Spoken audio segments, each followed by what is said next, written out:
forwards, obviously, sort of Newcomb in the middle has been good, but they're pretty even in there as well. Small forwards are a threat. Weddle coming back into the teams help them.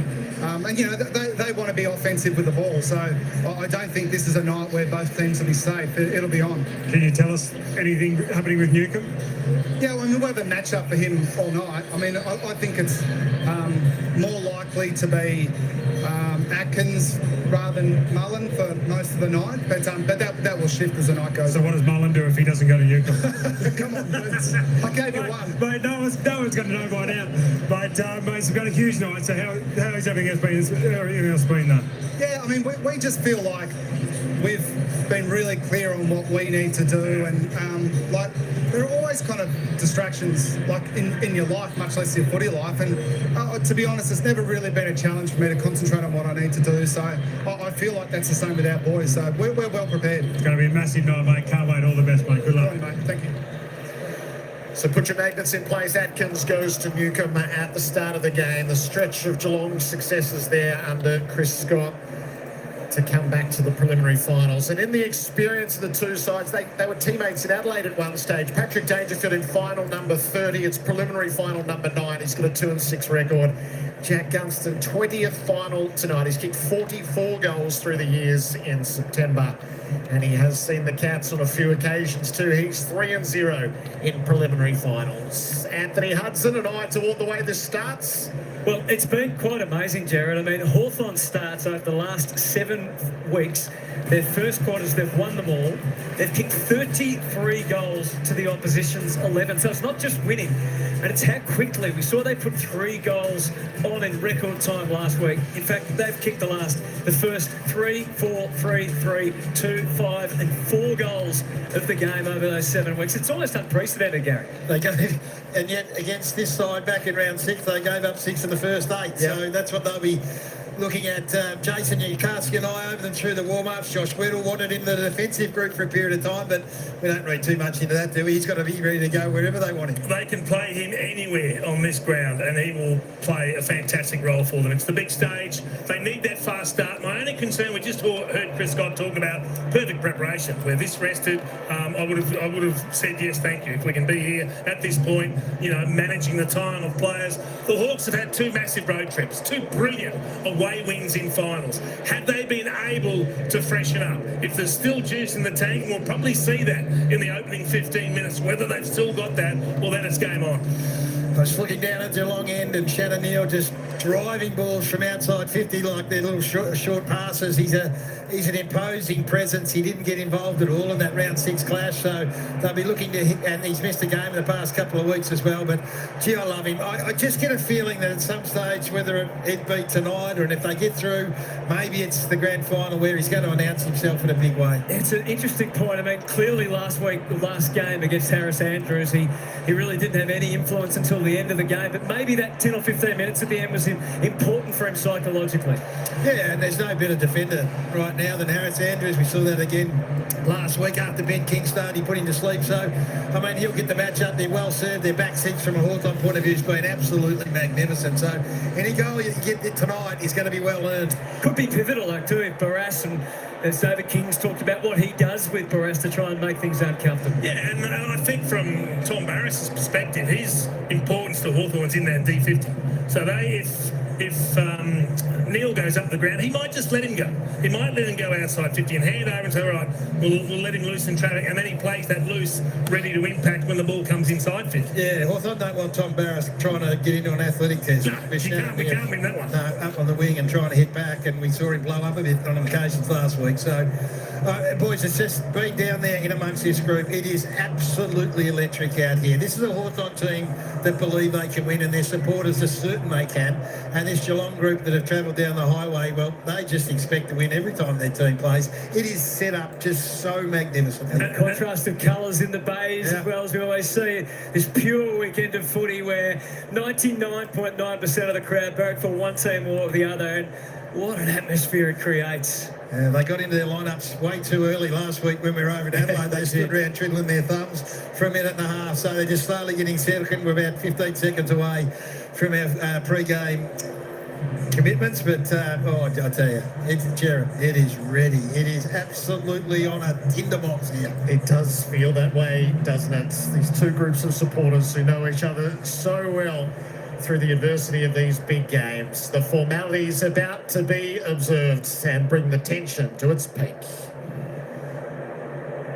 The Australian Football League and Premier Partner Toyota welcome you to the 2025 Toyota AFL Final Series and tonight's second preliminary final between the Geelong Cats and Hawthorn. The AFL acknowledges the Wurundjeri people of the Kulin Nation, the traditional owners of the land we gather on today, and pay our respects to elders past and present. We acknowledge we play our great game on this land and respect the cultures of all First Peoples, their contribution to our nation and their contribution to the game of Australian rules football. To conduct an official welcome to country, please welcome Uncle Colin Hunter Jr. All right, folks, welcome in. It is prelim time, of course. Geelong taking on Hawthorn. This is going to be a ring-a-ding-ding game. This is set up for a big match, of course. Of course, the winner of this game will go through to the grand final of 2025 AFL action next Saturday. Can you believe it? First prelim final, Cats and the Hawks. And, of course, tomorrow, Collingwood taking on the Brisbane Lions. I'll see who they will play in the grand final next week. Let's just have a quick look at the lineups. Of course, no late changes for both sides. No late changes. For the Cats, Jai Clark is the sub. Jyth is the sub there for the Hawks. Just looking at the lineups there for Geelong, we've got O'Sullivan, Sam De Koning, Jack Henry is the fullbacks. O'Connor, Stewart, Guthrie, the halfbacks. Mullen, Holmes, Dempsey are the centres. The half forwards, Stengel, Sean Manor, Brad Close. The forwards are Shannon Neal, Jeremy Jezza Cameron, and Paddy Dangerfield. The followers are Blixars, Bailey Smith, Tom Atkins, and of course the interchanges are Humphreys, Martin, Bells, and Myers. For the Hawks, from the full back line, you got Josh Battle, Tom Barras, Blake Hardwick. And the halfbacks, Jarman Impey, Sicily, Ambrosio, Jay Davies. How you going for the Hawks? Good luck for the Hawks tonight. I tell you what, they're in pretty good form. They should give it a good crack. Of course, the centres, Carl Lamont, Josh Ward, Dylan Moore. The half forwards, Josh Weddle, who's been in absolute fantastic form. Mowat Chow should be in for a big game. And, of course, the wizard, Nick Watson. The forwards, Jack Gunston. I'll tell you what, he's going to be a danger man if he can get let off the leash tonight. Cats have got a little bit of work to stop him. Mitchie Lewis, Jack Ginnivan are the forwards. The followers, of course, are Lloyd Meek, Jai Newcomb, James Warple. The interchanges, Jack Scrimshaw, Connor Nash, Sam Butler, Connor McDonald. There are your lineups for the 2025 AFL prelim final, where we see Geelong taking on Hawthorn. Prelim final 2 it is, actually. So there we go. Tell you what, Geelong came into this game as favourites at about 152, and I think Hawthorn were about 240. Underdogs in this game. Look, Geelong, this is only about the second game. Geelong Cats have played in about 27 days, so they'll be nice and fresh, well rested some of the old stages. Tell you what, they're going to be hard to beat. Hawthorn, though, third game in 17 days. Jay, to tell you what, they're up for it. They're going to feel the heat and the pressure of the Cats, but make no mistake, the Hawks are hungry, certainly after last year going out to Port Adelaide. So we are in for a great match. Not just a great match, this is a great battle between these two sides. Always pretty close in their games. Yo, Eddie G, what's going on? Prelim weekend, Santa. Oh, can you believe it?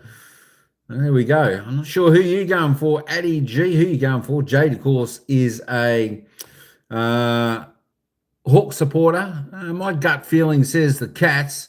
I just think with the experience they got, the freshness they got, they might be able to just run this game out too good. But that being said, you know, the Hawks are definitely hungry to turn the tables on last year. So we're going to see. It's going to be fantastic.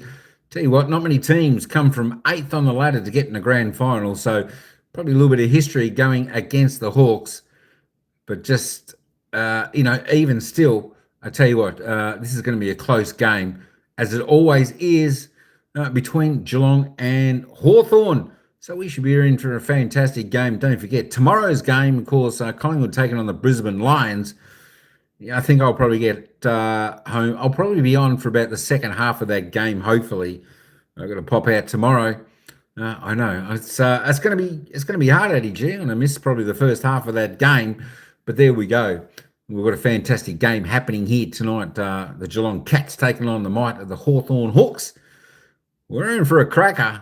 I'll tell you what, that's enough of me jibber jabbering. Let's head down to the action, and they'll take us into the bounce of the ball for the opening term here. Prelim final weekend, Geelong Hawthorn. Opposite ends of the ground. Shannon Neal goes down to the goal square, so he's going to occupy the centre square. Gunston goes down, looks like Henry. And Mullen looks like he's going to Watson, so no Mullen in the middle. He's going to Nick Watson. The finest caller in our sport. Here's ours at Fox Footy. Here's yours here tonight. Anthony Hudson with the second preliminary final between Hawthorn and Geelong. A great football weekend as 4 becomes 2. And which of these great clubs will be there again on the last day in September? Geelong or Hawthorn? Meek and Blitzarves.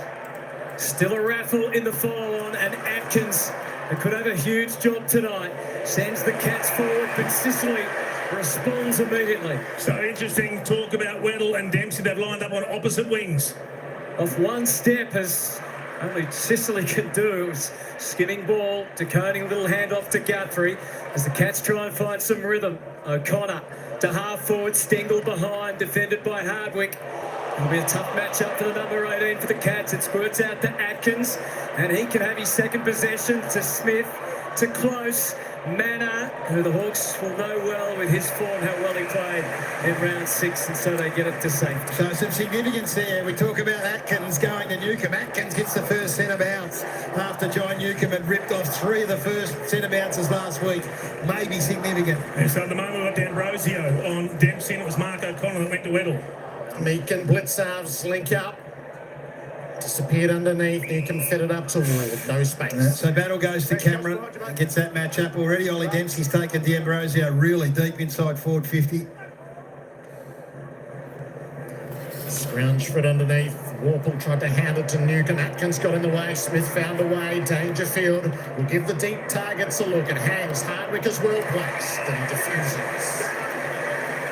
So Tom Stewart's got himself into that very familiar role of being the free man behind the footy here, so the Hawks going to have to go around him. Well, constructive kick to Impey, but as you saw, he left it behind. Dempsey all over him, pleading. D'Ambrosio lends a hand. It was much needed.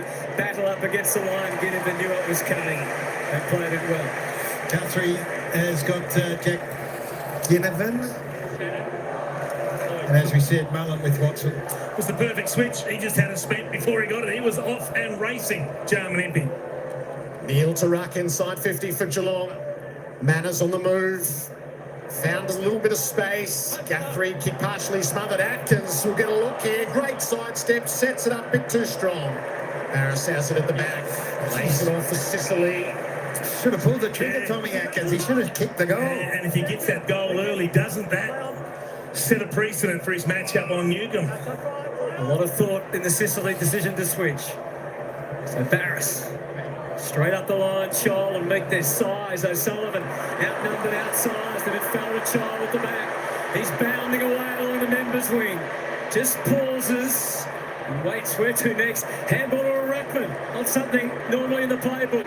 Now Newcomb contained but not fully controlled. Beautifully thought through. Now Chol can get them inside 50. There was 2 to choose from. And it was perfectly delivered to Mitch Lewis. They did it well. Marbiol Chol showed great composure. He started to bounce and run forward. All he could see were Geelong jumpers. He held it up. He took it back. They looked to go inboard. And then it was Newcomb that was confronted. Again, he doesn't panic. He finds Chol again. They just didn't panic with the footy. They kept hold of it. They found enough time and space and eventually hit a target. His finals campaign, 8 seasons in the making. He's had some ups, he's had some downs. What a way to greet his first preliminary final. With the most Hawthorn of names, Mitch Lewis kicks the first. It's important to take your chances. We don't talk about that enough in big finals, but Jack Henry, I was watching Henry playing on Gunston, so he had that front spot, so initially took away the leading lane, so that's why Chol didn't go. And as you say, Jace, he just bought himself a bit of time, and then when you look at this ball go inside 50, there was Lewis come, and then Gunston came again. Gunston goes straight past. This is a 2-on-1 on the wing, so Sullivan was exposed 2-on-1. So look at Tom Stewart ahead. He goes back to cover and look at Henry with front spot on Gunston. Then they buy a bit of time. Then you watch Gunston come straight past Stewart. Lewis is on the lead as well. And right here, Chol gets two different looks. He can either go Gunston or Lewis. Great start for the Hawks. I think if you had one wish as a forward, it's your first kick, your first shot, you want it to come properly off the boot, and it did. Dangerfield stays in the middle. Blitzhouse rose the tap of the opposing ruckman. Wide for the Cats, though. It'll run away and out of play. Thrown in. So Dangerfield started in the centre bounce on both occasions. He then just slowly makes his way forward, and Sicily goes to him, but he has started in the centre bounce. Next year, that will be a free kick on the last disposal out of bounds. Meek worked his way around. Myers tried to open up for Dangerfield, who was brutal at the contest as ever. Smith, good evasive action. He'll give them a set-up in the square. Neil, Barris, Stengel waits underneath. Doesn't have it. Hardwick as hard as ever.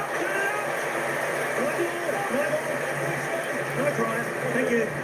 Thanks, sir. It's the big test for D'Ambrosio with Dempsey lurking ominously around the goal square. Meek got hands to it, clear and kick Newcomb. Pops outside the 50. Good scrap between Lewis and De Koning, and it goes Lewis's way.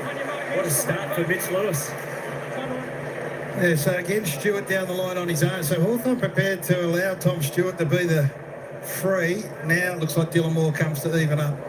Switches. Oh, He sets up Sicily. Dempsey with the lead. Sicily didn't blink.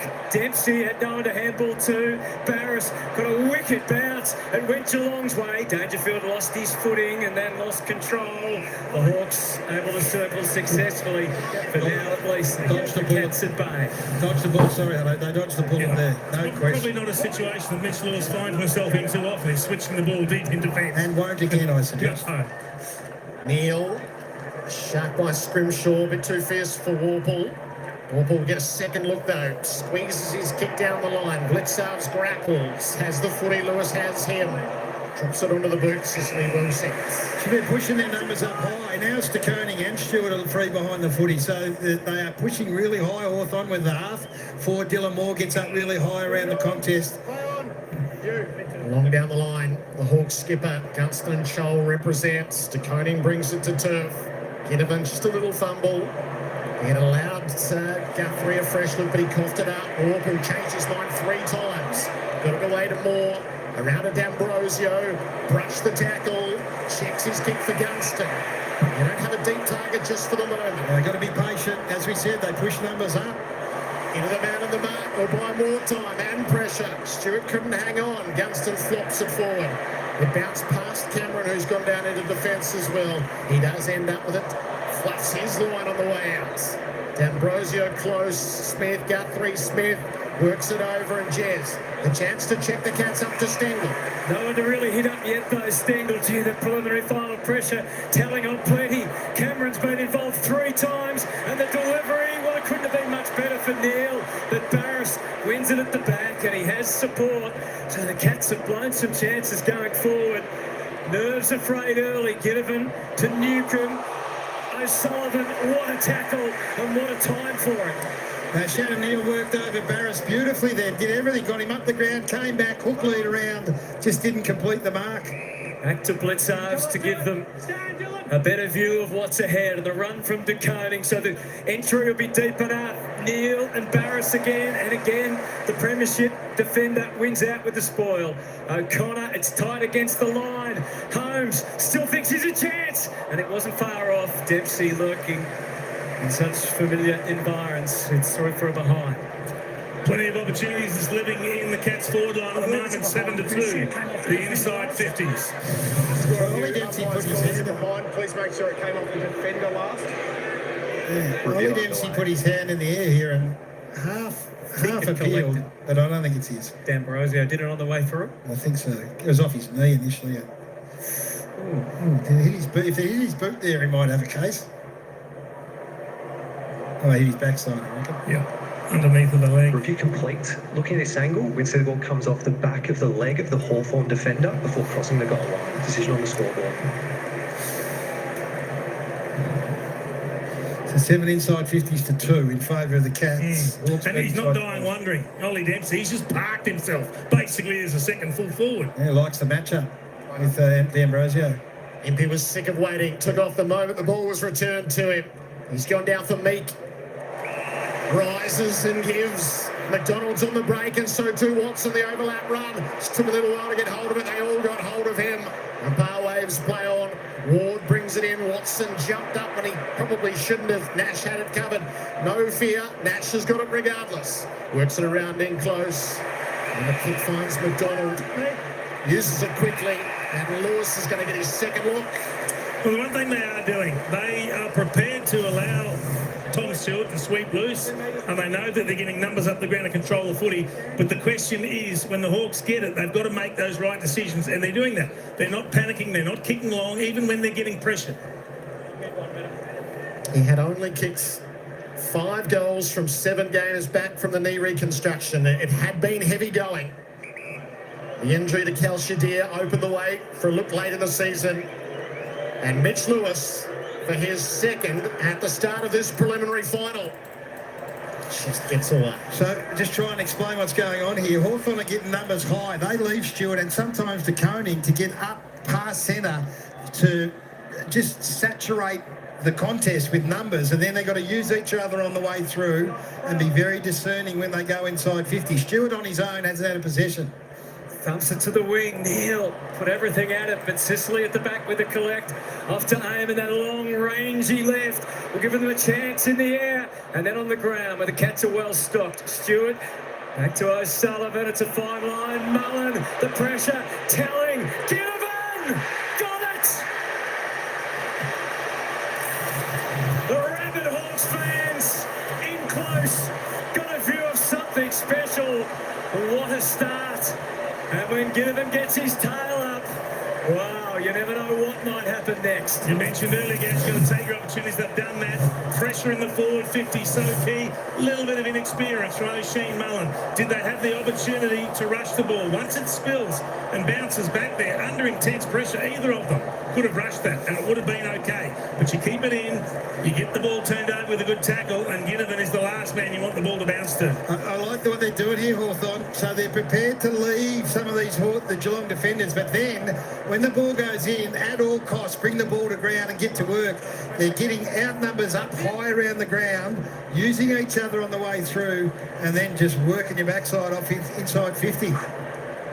This is the hot starts that Hutto referred to. Patrick Dangerfield heading down to the rooms. Smith rows the tap, dragged down, pinned by one arm. So Dangerfield had his head over the footy inside 50 earlier on, got the contact front on.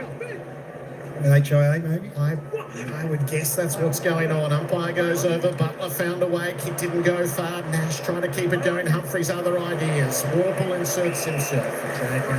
They're swarming here, the Hawks, so they're all over it. Any loose ball, ground ball particularly, just getting to work. Pressure up above 200 for the Hawks. Into open space it goes. Bose, I'm going to winkle it forwards. Sicily had it rounded up. A lot of Cats around, so support out the back. Scrimshaw found the way forward to Warple. Spreads it out now to Ginnivan. Links to the run. Amon uses it particularly short.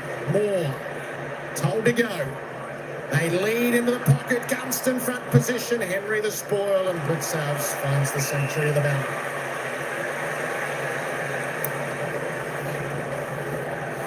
3 uncontested marks for the game so far, Geelong, and we've had a good chunk of it.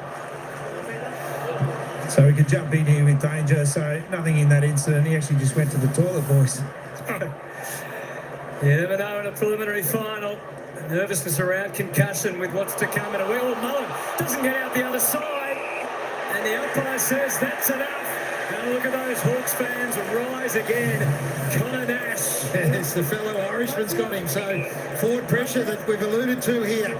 It's a simple game plan. Get the ball to ground, loose footy, and then go after the ball, or anyone that picks the ball up in this defensive half under enormous pressure. It's a great start for the Hawks. It's a big kick around the corner on her opposite foot here. Connor Nash. Yeah, it's a massive kick, isn't it? To strike it perfectly. Snap of incredible substance. It's just fallen short.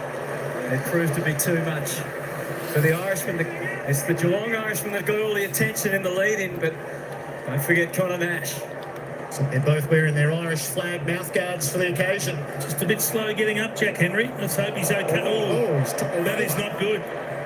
Let's hope he's okay. Stewart brings it in long. He needs O'Connor against Weddle. Manners the crumb around into open space. Thumps it deep. It clears the initial contest. Bowes is trying. Hardwick gets back first. Bowes trying to worry him out of it. Scrimshaw into Cameron. Ball loose. Hawks don't get it through this time. They scrap instead. Scrimshaw in the tackle. Coughs it up. Battle can't get it there. Stingle looking for some space that wasn't there. Got a massive issue at the other end, boys. Yeah, this is not good. Jack Henry is in all sorts of trouble here. So look how he lands. He's had a lot of foot trouble in his career.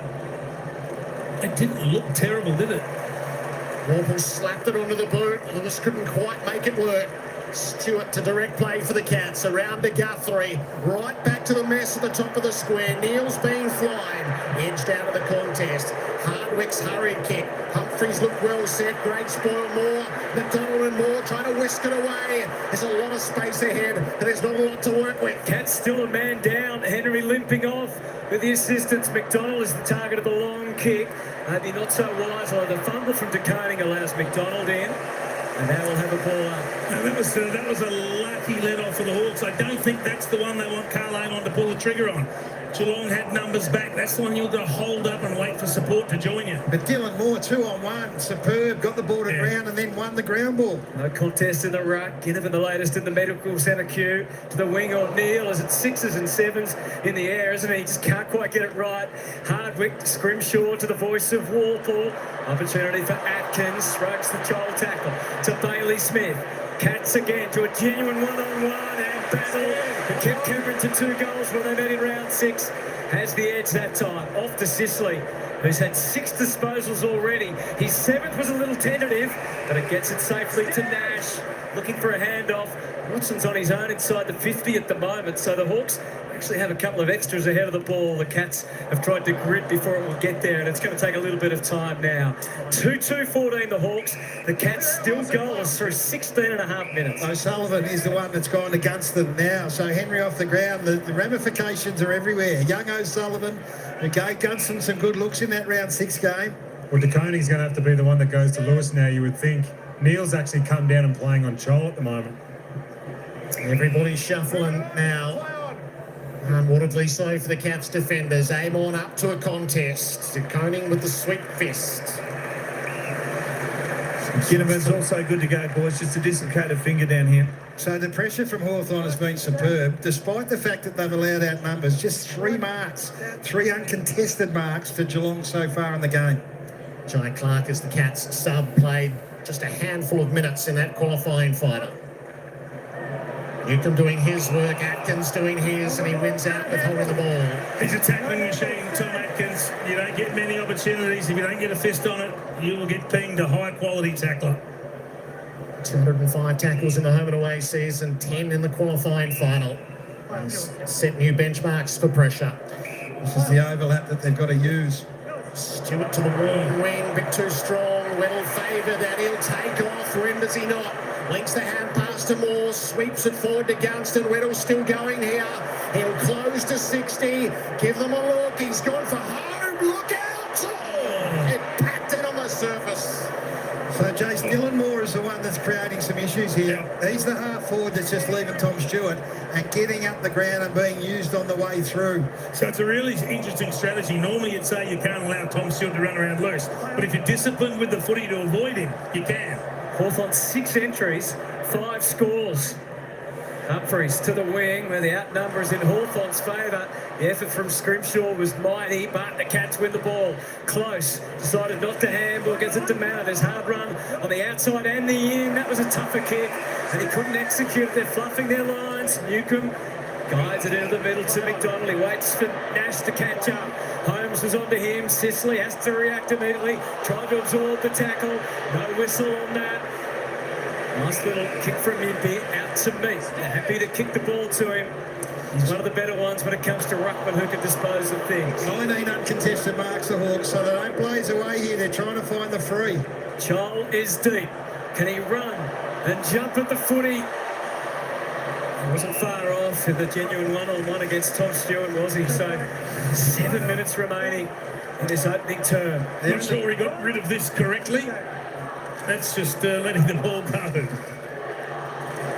Watson on the move. Oh, how dangerous he is, particularly early. Butler plays it back. Moore saw the little gap and then hit Nash right on the chest. Yeah, so they've got decisions to make. They're in the driver's seat here, Hawthorn. Everything that Sam Mitchell is trying is coming off. And again, Dylan Moore involved. He's up to 6 possessions here. He's got way too much freedom. In fact, they all have 20 uncontested marks. Well, you never know where the early goals are going to come from. Lewis has kicked one, Ginnivan's kicked one, and now Connor Nash. Oh, this trademark start from Hawthorn that has served them so well in the run into the finals. And they have dished it up on preliminary final night at the MCG. They've jumped the Cats with the first 3, and it's a 20-point margin. Well, they're on top everywhere. I'd say they're on top of the coach's box first off, but their defence is just rock solid, and there's been un-Geelong-like turnovers. And then here, Dylan Moore's just run around on his own. So Tom Stewart has come back to defend the goal square, and Dylan Moore's setting the ball up and hits him on the chest. And the finish from Nash is very Irish. He got a lot on that. This is a great start. They've just been unsettled, Geelong. This is not Geelong-like at all. There's nothing there that's familiar about the way they played most of the year. 6 intercept marks to nothing in favour of Hawthorn, which isn't what you expect. There's enough pressure on the Geelong ball carrier to force a few turnovers. Good news for Geelong. Jack Henry's back on the sidelines, just warming up again. Well scored and brilliantly executed so far. Nash finds Ginnivan. He didn't initially find D'Ambrosio. Didn't matter. Went and won his own footy. Shot it around to Nash and then to Ward. Hawks go forward again. Shoal and Gunston, the 2 targets. Underneath Butler. Whistle is a free kick to Geelong. Gee whiz, they're lucky, Gerald. They're lucky. Now, it might be there, but the way they're playing here is falling into their lap beautifully. So DeConey found Guthrie. The Cats avoid falling 26 points behind. Neil's got to get his timing right. Cameron underneath, dragged down by Meek.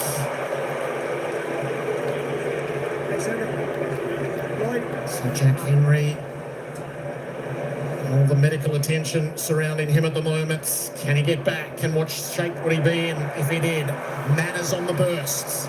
Even numbers inside 50. It won't matter because it's into the fence. So if they're not turning it over by foot, they're kicking it out of bounds, Jace. This is just, we are so used to seeing them being precise when they go forward, Geelong. But one thing you do know about the Cats, they'll settle. They'll get the game back on their terms at some stage. They just need to settle into what's being thrown at them at the moment. That's a lot of pressure and a little bit of different ball transition. Cats haven't lost the first quarter in 9 matches either, though obviously had lesser opposition. The kick goes to the wing. Guthrie. McDonald lasted longer to Newcomb, to Nash. What a start. Ward fresh off his career best game last week to Moore. And there is run on the in or the outside. Ambrosio the wrong side to kick it, so handball. That's where it got awkward. Dempsey back to DeConey. No time to react at all. Just had the handball in hope. Ginnivan there ganging up, and they had some free men inside 50. And there's another bullet dodge for the Cats, but they've had plenty coming at them. You just wonder whether they're going to have to be a little bit more one-on-one here, Jace. 23 uncontested marks in this first quarter because they're trying to play a bit of zone, or Hawthorn are losing them when they go up into traffic. They'll be loving the pressure that they're putting on Sam Mitchell. Hawks attacking again. Smith missed the hand pass. Newcomb worked it back inboard. Moore shot it around. Nash, chaos ball. It just got over Butler. Stewart sees it through. So they did go then. So Stewart came back on to Butler and Moore, who got the kick again, but at least he had an opponent that time. He's got to find some marks here and just try and set the ground up a little bit, Geelong. 4 minutes 24 remaining. How critical they could be in this opening term. Stewart, O'Connor, Hardwick matched in the air by Weddle. Barris will up the ground. McDonald, it's a Hawthorn ball again. Wasn't far away from Nash. To Koenig, sensed he had to go and his senses were right. Bowes bounds away off half back. Scrimshaw steps in, doesn't mark. Keeps his balance, and that's a poor kick. Bailey Smith had so much time. The captain calling for it. He didn't see him, Dangerfield.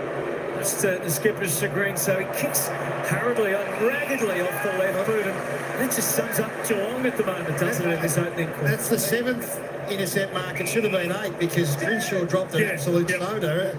It is. They just can't find a target. But they got the turnover they wanted from Scrimshaw. Used the wrong foot, a little bit overconfident, then they turned it straight back. Happy to use meat still. So hand passing to D'Ambrosio. Checks his kick. It's careful use, isn't it? They do not want to go long, Jared. No. They're not going to hand this footy back, the Hawks. More Gunston a long way from home. You got Weddle's pushed forward. Jeremy Cameron has gone all the way back to cover him. Gunston is going to chance his arm to those contests. It hasn't done the forwards terribly many favours, and O'Sullivan sees it over. Yeah, well, that's a good result. So not from an intercept mark point of view, there's been one taken. That was a horrible Scrimshaw turnover then. Everything else when they go into their forward 50, Jay says, we're not going to Stewart. We're not going long down the line here. We'll pick the eyes out of it. Tense times for the Cats' defence. Meek with the tap, Newcomb, a lot of company. We've seen that in the opening term, but his teammates have certainly lifted some of the lesser lights. Colin Nash, 9 disposals. Amon continues his run with 7. Newcomb's already up to 7 disposals. Ward with 5. Dylan Moore has had as many disposals in this first quarter as he had in the whole game in round 6. He's been a key. Oh, Stewart crashed to the turf. No prior according to the umpire. The Cats skating on very thin ice, and now Stewart is the latest in the hurt club. As he landed on his wrist, maybe. All the weight going through that left wrist. Hawks fans are saying you beat one tackle. It was the second one that got you. Why didn't we get a free kick? That's the right wrist, in fact. Cool. This is not what the Geelong fans look like. So Jack Henry, who's in all sorts of trouble with a foot. We love the pressure. We love the physical side of the gas, but we don't want players injured. We want these two going at each other for 4 quarters. What I do love from the Hawthorn planning perspective, it's a very clear and obvious strategy, isn't it? If you've got the ball and you're going forward, A, if you don't like the look of it, hang on to it. B, if you haven't got a clear option, hang on to it. When in doubt, go backwards, go lateral, or even just try and buy a little bit of time till someone supports you. Yeah, so that's the 1 intercept mark for the game. And the other area is 27 uncontested marks as we're looking at Tommy Stewart here. So it's certainly wrist. Well, and those uncontested marks, guys, because the Cats are waiting for the Hawks to kick it back to them, but they're not doing it. That strategy is we're not kicking it back to where you guys are set up. No, it's been a beautifully executed plan. So to answer, do you then draw up and start to man up more, as you said before, maybe play a bit more accountable one-on-one? I certainly think until quarter time, until they can, Chris Scott can get to them and the coaching. This is what coaching's all about now. Okay, we're on the back foot here. We've lost 1, potentially 2 in the back half, and you couldn't pick 2 more important. Back in motion, 30 metres out. Nash feeding it close, snatched it away. Dempsey, time to look up and try and stretch out. No one really to kick to. He was able to shape it for Stengel. Cats form again, they are outnumbered. Dangerfield calling for it short. The longer beacon would be Shannon Neal. Jack Henry's out on the ground for the Cats. He's gone forward, which is interesting. Gee, they got him well covered. Battle's a great matchup here. And then Barris goes to Neil. He's got inside his head early in the game. But I like this. The Stengel kick and now the Cameron kick. Let's not just start bombing it in. We've done that. A little bit more composure with the football. Bailey Smith to the goal square. Dangerfield. Neil got this time. Free kick paid. Dangerfield free kick. Sicily just pushed him under the footy. So he didn't have to do this, James Sicily. I was watching the matchup. The ball was a big high shank, really, and he just pushes him out for no reason. It was a big pack. It's a bad decision. It's a good mark by Shannon Neal, and it's a shame for his confidence he doesn't get the mark and goal. He'd be flat. It's a beautiful contested pack mark. He's flat.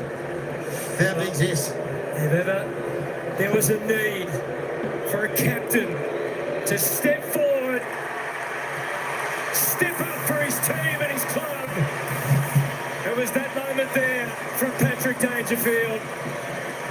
A huge sigh of relief for the Cats. There was. So up until that point, every time the ball went forward, well, they turned it over so many times, they weren't getting great looks to the Geelong forwards, but also it's credit to the defence of Hawthorn. They've had them covered for most of this first quarter, and again here, this is just a bad decision by the captain. He panicked for no reason. So the defensive six of, the matchups they got going down there have been really good to this stage. But it's an important one, and I think it comes on the back of, as Jason alluded to, just a bit of composure. We're not turning the footy over. They're about the opposite to Hawthorn. We tried to pick the eyes out and it hasn't worked. Now we just go long and try and get some territory. Bailey Smith, 9 touches in the first term. Connor Nash has got 10 touches and a goal already. Only Cat frustrated with that might have been Shannon Neal, and finally got his timing right. Jack Henry's gone to full back. Warple hunts the footy in the middle. Blitzau's right on the job though. Takes the territory and almost Stengel on the bump, dispossessed. Holmes is there to assist. Gives it to Dempsey, checks his kick, too much on it.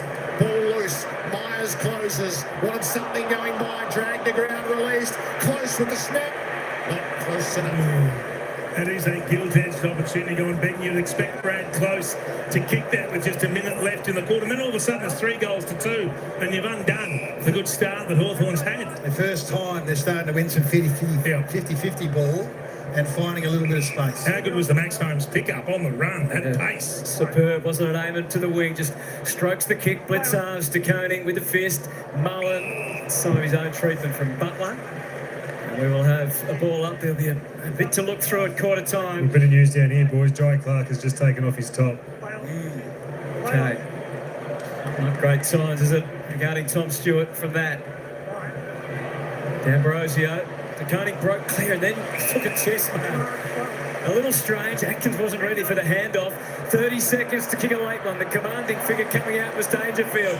Didn't mark, crashed the ground. Sicily. Hands up everywhere. The ball came out unexpectedly. Myers reacts. Myers can't go. Poor Paddy Dangerfield just said enough's enough here and just charges into it and wrenches the ball out. And really, Close and Myers, 2 good looks inside the last minute that they haven't taken. A couple of shaky moments from James Sicily, the Hawks skipper. So a few seconds to run off the clock for the Hawks. They'll do it with territory initially, and Charles Mark will see them the rest of the way. So a compelling 25 or 26 minutes from the Hawks. The catch just inch back late. It is advantage Hawthorn at quarter time. Well, what a start. We'll be back at the MCG shortly. It's all, of course, about making it into the big one, the grand final. And it's going to be a huge Friday, as always, on Fox next week, as we lead you in to that one day in September. Grand final eve from 10 a.m. We've got all the coverage of the grand final parade and the footy fest, live and exclusive. Both captains get... All right, folks. Hey, welcome in. Of course, it's Friday night football. What a game we got going on here. Just want to welcome in Jade Davies. How you doing? Eddie G, of course. Tex is in the house. What's going on? Magpie Madness. What's up? What's up, Manuel? Good to see you, JS. What's happening? What's happening? And Tammany, how you doing? Welcome in. I'll tell you what, you were saying about Geelong not playing too well.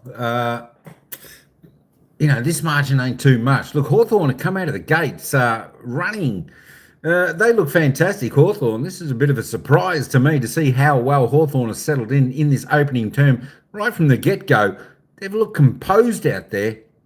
They've looked composed. Of course, the apprentices Hawthorn against the boss Geelong. Geelong are the ones that have looked a little bit uncomposed out there in this opening half. They've been under pressure, being put on the back foot by Hawthorn's speed of the ball. composure and the cleanliness, the way they're handling the ball and getting the run through. Tell you what, they look good going forward. Cats have had their chance going forward, but the defence of the Hawks has been fantastic so far. You know what? I still think 3-4-22 the Hawks, 1-3-9 Cats, 7 scoring shots to 4. I think Geelong will still be pretty happy with where they sit right at the moment. Just 13 points behind, as I say. The momentum was there with Hawks, I found, in the opening term there. So Cats are lucky that the Hawks aren't further ahead. So I think this is, this game's really going to tighten up. I think Geelong will get a little bit of momentum swing back their way. And the other question is, folks, can Hawthorn continue this pressure, what they're doing, running the ball cleanly and, just stopping Geelong having their way? Certainly seems to be playing on Hawthorn's way at the moment. But that's just the first quarter, folks. The Cats will certainly settle down after that opening term. They'll go into the break. Scott will certainly have a talk to his charges. And we'll see what happens after quarter time. But I'm expecting this to be a super-duper close game. The only thing I worry about is, will Hawthorn have the legs to run this game out strongly after being the third game in 17 days, where the Cats, I think it's only about the second game or so in 27 days, a fair margin. So they're going to be certainly fresh and be able to run this game out reasonably quick. We did see the lineups at the beginning. Of course, no changes to either side. Let's just swing over, have a look at the goal scorers so far in this match. And, of course, to the Hawks, Connor Nash, Mitchie Lewis, Jack Ginnivan, they all have singles there for the Mighty Hawks. And for the Pussycats, there we go. Paddy Dangerfield copped a big shove there from Sicily in the back, took the free kick about 15 metres out from goal, slotted it through. Paddy Dangerfield, the only goal scorer there for the Cats. Just looking at the stats for who's got the leading stats out on the ground, the ball magnets. Connor Nash tops the table for the Hawks. The only one in double figures. He's on 10. He's had 5 and 5, a couple clearances. Bailey Smith on 9 there for the Cats, so he leads their way. Dylan Moore's been instrumental in that opening term for the Hawks. He's had 9, 4 kicks, 5 handballs, doing really well, and a couple of tackles. Sam DeConey up to 8 with Atkins on 8 also, just running down the board. Tommy Stewart went off the ground. He'll probably get a bit of a check-up, went down with a bit of a knock. Did hit his head a little bit. He did seem to be holding his right wrist, so we'll have further news on that later on. Hopefully the commentators will let us know. Sicily on 7. Let's head back down to the commentators. They might let us know right now.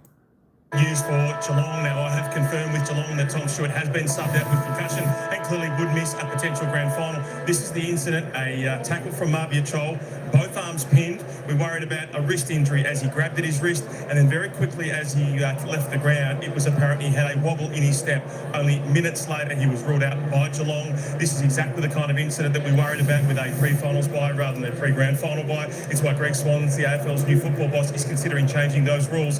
Marbia Chol will be looked out given that concussion. It is a pinned arm tackle. The AFL asks players to release at least one of those arms, so we're not quite sure how that plays out, but right now a huge blow for Geelong. Yeah, man. So there we go, folks, for the Cat supporters. Unfortunate, but Tommy Stewart has been subbed out of the game with concussion. I'll tell you what, if the Cats get up, Tommy Stewart might miss the grand final. Concussion protocols. Of course, Moab Chol was the one who tackled him, pinned arms.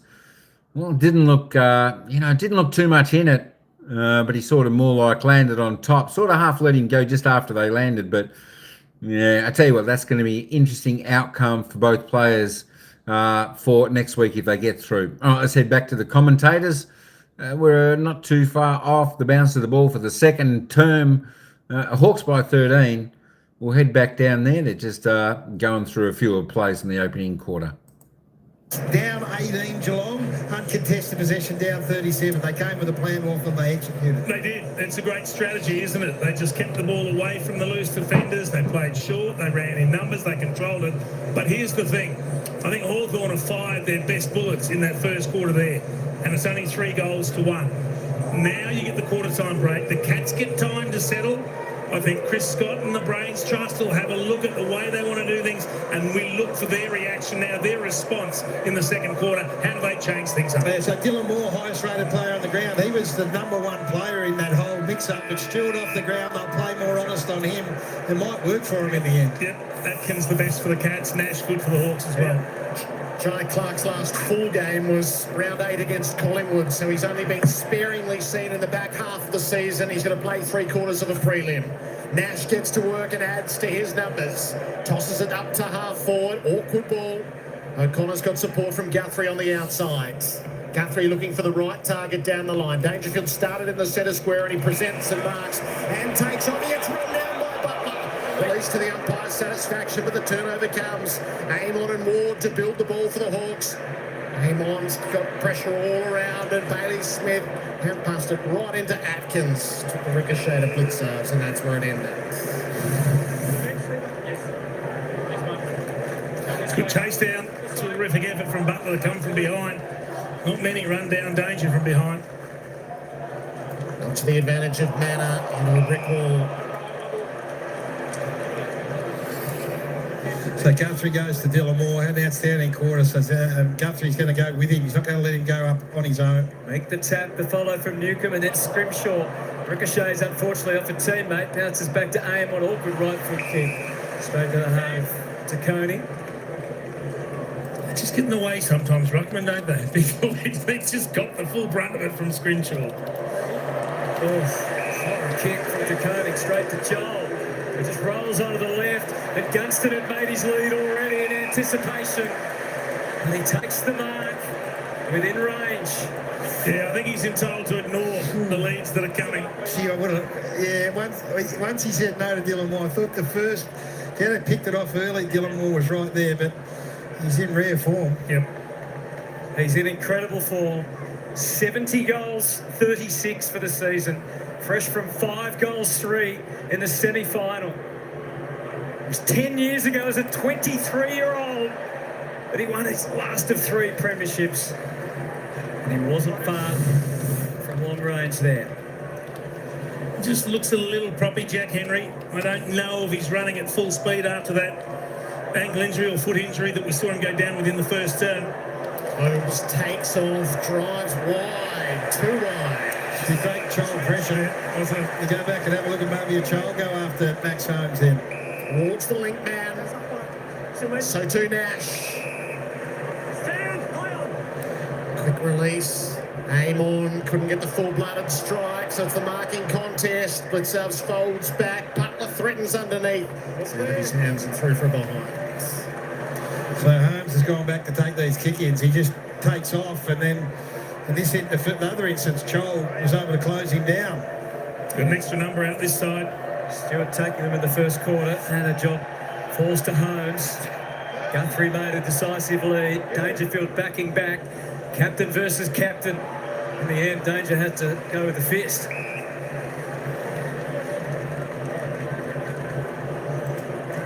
And all is quiet at the MCG. We won't say that too many times tonight, that's for sure. Hawks with the first 3 goals. Cats with a steadier late in the opening term, but without their vice-captain Tom Stewart from here on in this season.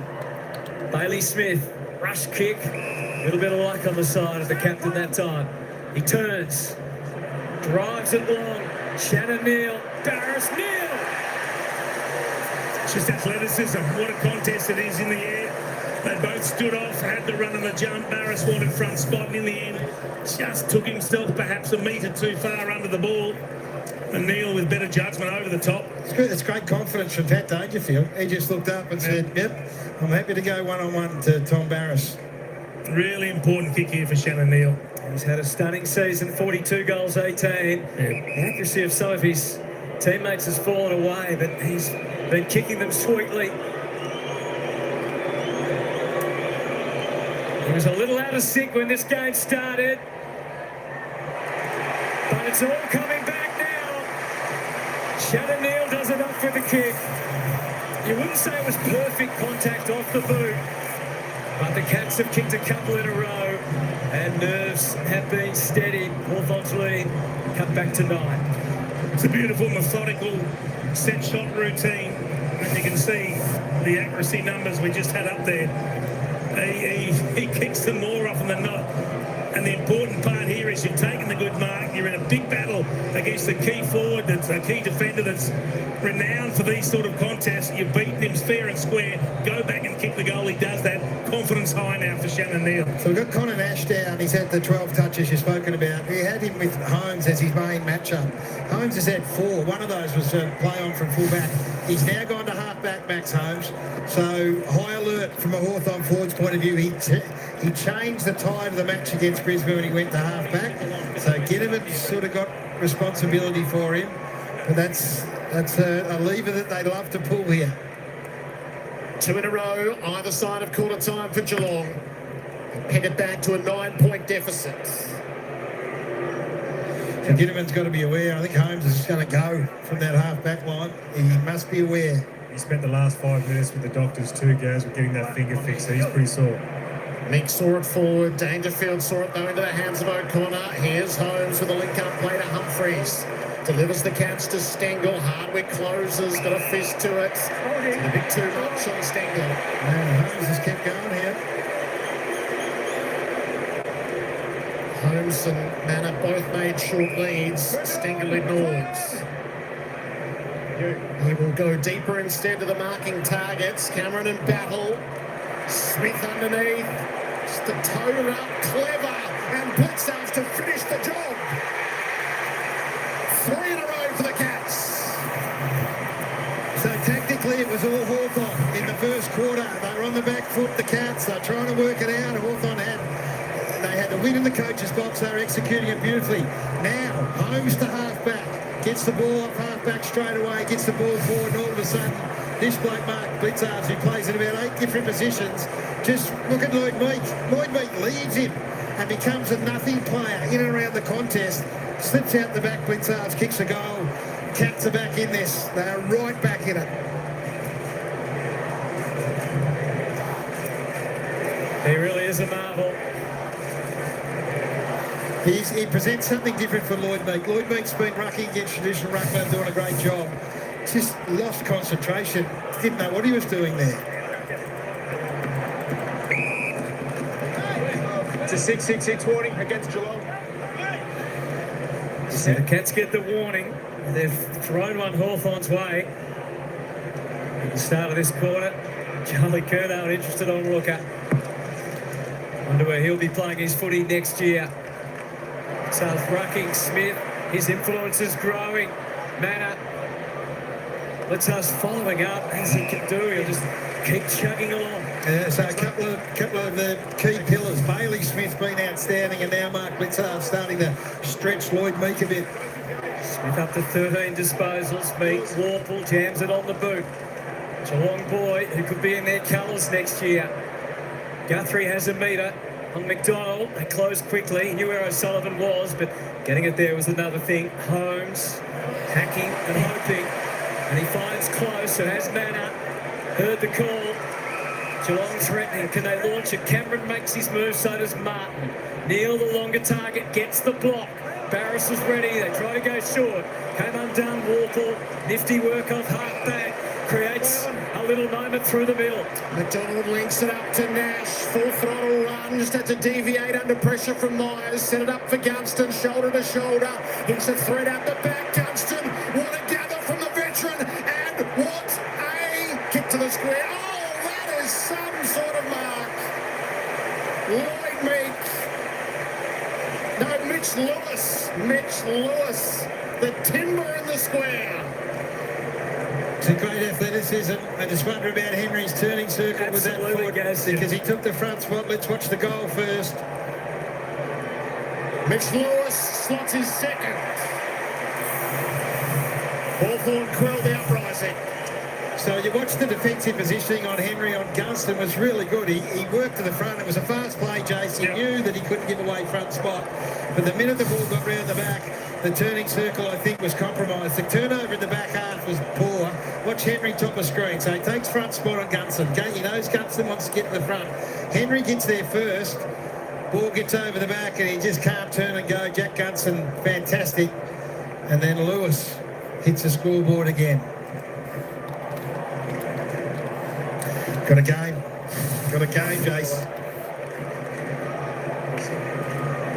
What a start for Mitch Lewis too. on the sidelines with the ACL. Didn't even know until 2 days after it happened. It was against the Cats last year in round 15. He'll be pumped up, full of adrenaline and excitement. Holmes worked over it, worked out of it by Newcomb. Off the left boot. It's a confident kick on the bounce, getting the way of Lewis. Clark started as the sub, has an influence. Kick from Guthrie, in front, Impey does a draw to 3. No whistle. So a big chance for the Cats. Close. Cameron win a one-on-one. The kick not really to his liking, and Hardwick taking no chances. Probably could have and should have taken the mark, but no damage done. You'd love to see him take the mark. I don't think there's a free kick there. He doesn't drag him down. He just doesn't quite take the mark. He's off balance in the air. But good recovery, good cover from Hardwick to get back and support Josh Battle. Lead at 9. Neil rucking again against Meek in that front 50. Meek. Handball straight out to Cameron, to Humphreys, gets overwhelmed. Could kick in Pete Butler. Mullen had him contained, but the Sharon kept moving. Ginnivan. Lewis smashes it down the line. Gunston one-on-one. He's winning them all at the moment. Too far out to score a goal. He's got Weddles pushed forward. He's dragged O'Connor forward. He's done that regularly. Trouble is there's three loose players for the Cats, deep in defence. There was a lone hand, but Gunston still finds a way to connect with Mitch Lewis again. He can hit this. Yeah. There's not going to be many space gaps because Geelong have pushed back so hard. It's be a good start. But again, the Gunston kick. He saw the numbers back for the Cats. You can't go long. You find the short option. Mitch Lewis, second final, 76 games in 8 years, 2 goals. He couldn't have dreamt of a start like this. This will take some kicking. It's long. It's straight. It's everything you need. Mitch Lewis has 3 goals. Hawks by 15. So back to the game plan. Go back to the game plan that served you so well in the first quarter. Get numbers up around the footy in your defensive half. The smother from Warple was what started out there when they tried to find a target. But then the numbers were there. The run through the middle's great.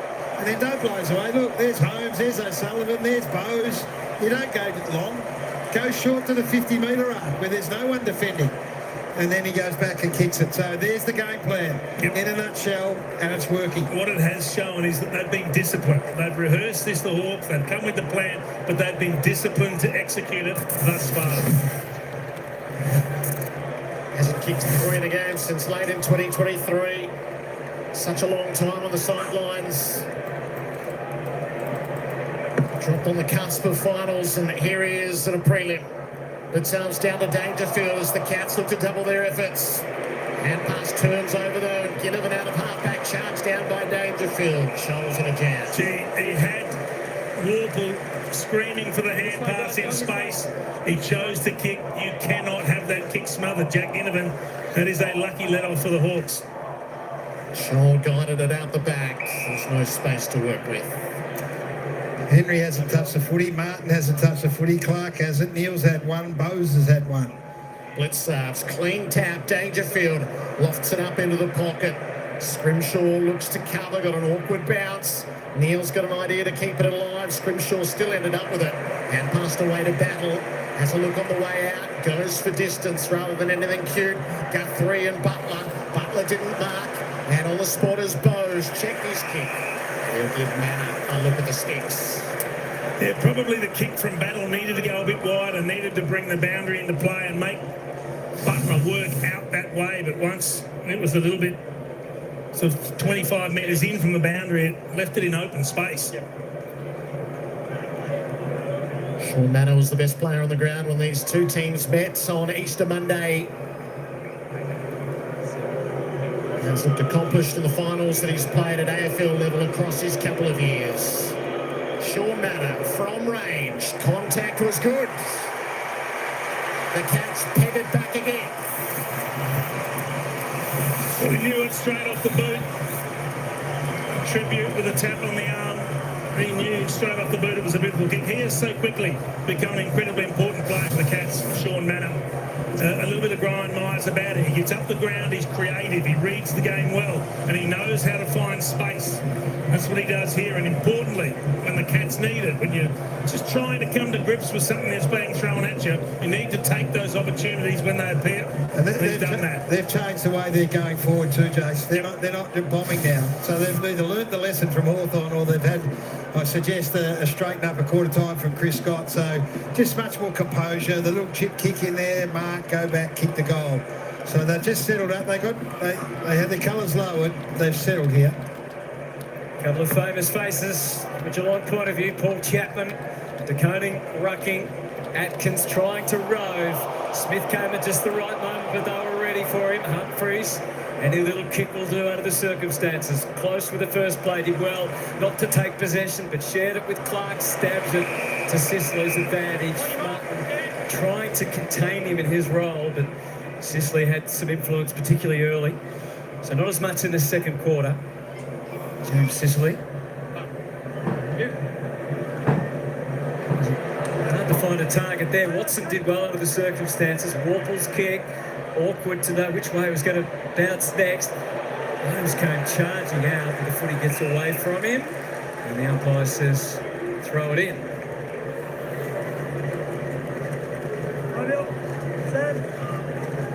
Nine-point margin in Hawthorn's favour. Middle stages of this second term. Joel and De Koning, the understudies. D'Ambrosio to the teeth of goal. Gunston in the one-on-one. He's got it. But he took hold, the umpire said. Henry lives again. That was D'Ambrosio's 8th touch. Ollie Dempsey just the 4 at the moment, head-to-head. Clark on the break. O'Connor down the line. Weddle got to get it out of his hands and did. So they can't run the lines at the moment, Ollie Dempsey, because they're turning the footy over. Particularly in that first quarter, was their holding here. Gee, didn't look much in it. Didn't look much in that. Take it when you get it. Set up on the Morn wing. Joel. Nash couldn't get rid of it, fell out of his hands. The Cats are going to whisk it away. Atkins receives from Myers and gives it back to him. Checks his kick for Cameron, trying to get into it against Battle. Cameron holds out rather than rolling and going. Good mismatch, Shannon. Yeah, Neil on Hardwick at the moment. That's when he got to isolate, and I think Jeremy Cameron's seen it. How deep can he get it in? It's going to be the Sicily-Martin matchup, and Sicily have the airwaves covered. Well, Jack Martin, as I said, hasn't touched the ball, Jared, so if he's going to play this role, it's okay not to find it. You can't allow James Sicily to be intercept marking like that.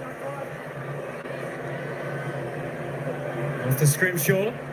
That was just Sicily's second disposal of this second turn. Long on the kick on the way out. Weddle decides not to fly. Leave it to Lewis. Why not? He is really testing Connor O'Sullivan and winning that battle clearly at the moment. Out wide from Amon. It's Battle that sends it deep to Gunston. Henry doesn't have the answers at the moment. Made the spoil. Watson from the pocket. He really can do magic. And what a moment to produce it. That's an extraordinary finish, Hunter. You don't expect a player to kick the goal from there, particularly not to go through on the full left foot around the corner from that pocket. That's extraordinary. And that might be what it takes for Hawthorn to keep their nose in front of the Cats. Now they're going to have to do everything brilliantly. He came with a nickname, the Wizard, which you can't come with a nickname. You've got to earn it. And he's earned it now. His goal from the boundary last week against the Adelaide Crows, and this, running the boundary on your left foot, the front and square is enough for me. Luke Brewster's looking on going, hey, I've taught you well, son. And then the left foot finish as you run to the boundary. Now you're the Wizard. That is outstanding stuff in a big prelim final. What a moment. He's a finals natural. He showed us that last year, and he has furthered it with 2 astonishing September goals already. De Koning's knocked it firmly the wrong way. Holmes needed support. It wasn't there. He just got out of the grasp of Watson as he bounced. Sets the Cats to half forward. Impey got rid of his man. De Koning's on the follow-up. Releases to Bose. Forged a path. Took the shot and missed. Out wide. Makes a difference. One end to him from the crowds. It's a high-energy style of footy Hawthorn are playing at the moment. Hard running. They they love it. Uncontested marking. They love that 38-18. And his hard work. So 3 goals each for the quarter. O'Connor rose early and clearly interferes. Advantage taken by McDonald. Quick decision, good decision. Ginnivan beckons for the lead up. He can't find Lewis. O'Sullivan learning some lessons there. Back to Humphries with clear instructions to Mullen. Raw trailing. Over the top to Myers or a little further to Manor. That's what he settles on. Margin is 15 points as it stands. And as Manor stands on that southern wing, a bounce and then a driving ball for Shannon Neal or Cameron. Jezza in front, hangs on to the mark. Well, this is scores for turnover. They've scored 1 goal, 2 for turnover in Geelong, which has been hard work. And that's partly their fault because they've turned the ball back over themselves. But it's also the way they've defended Hawthorn. So this is one of the few times they've been able to go the length here. We've seen him all over the field so far. His accurate kicking has deserted him over the last 4 weeks. But 85 goals for the season. Every reason to have confidence. It's a beautiful strike, getting better. It's starting to look like Geelong versus Hawthorn. Highlights at either end. Superstars all over the field. This is Fox footy. This is finals footy. It's preliminary final weekend.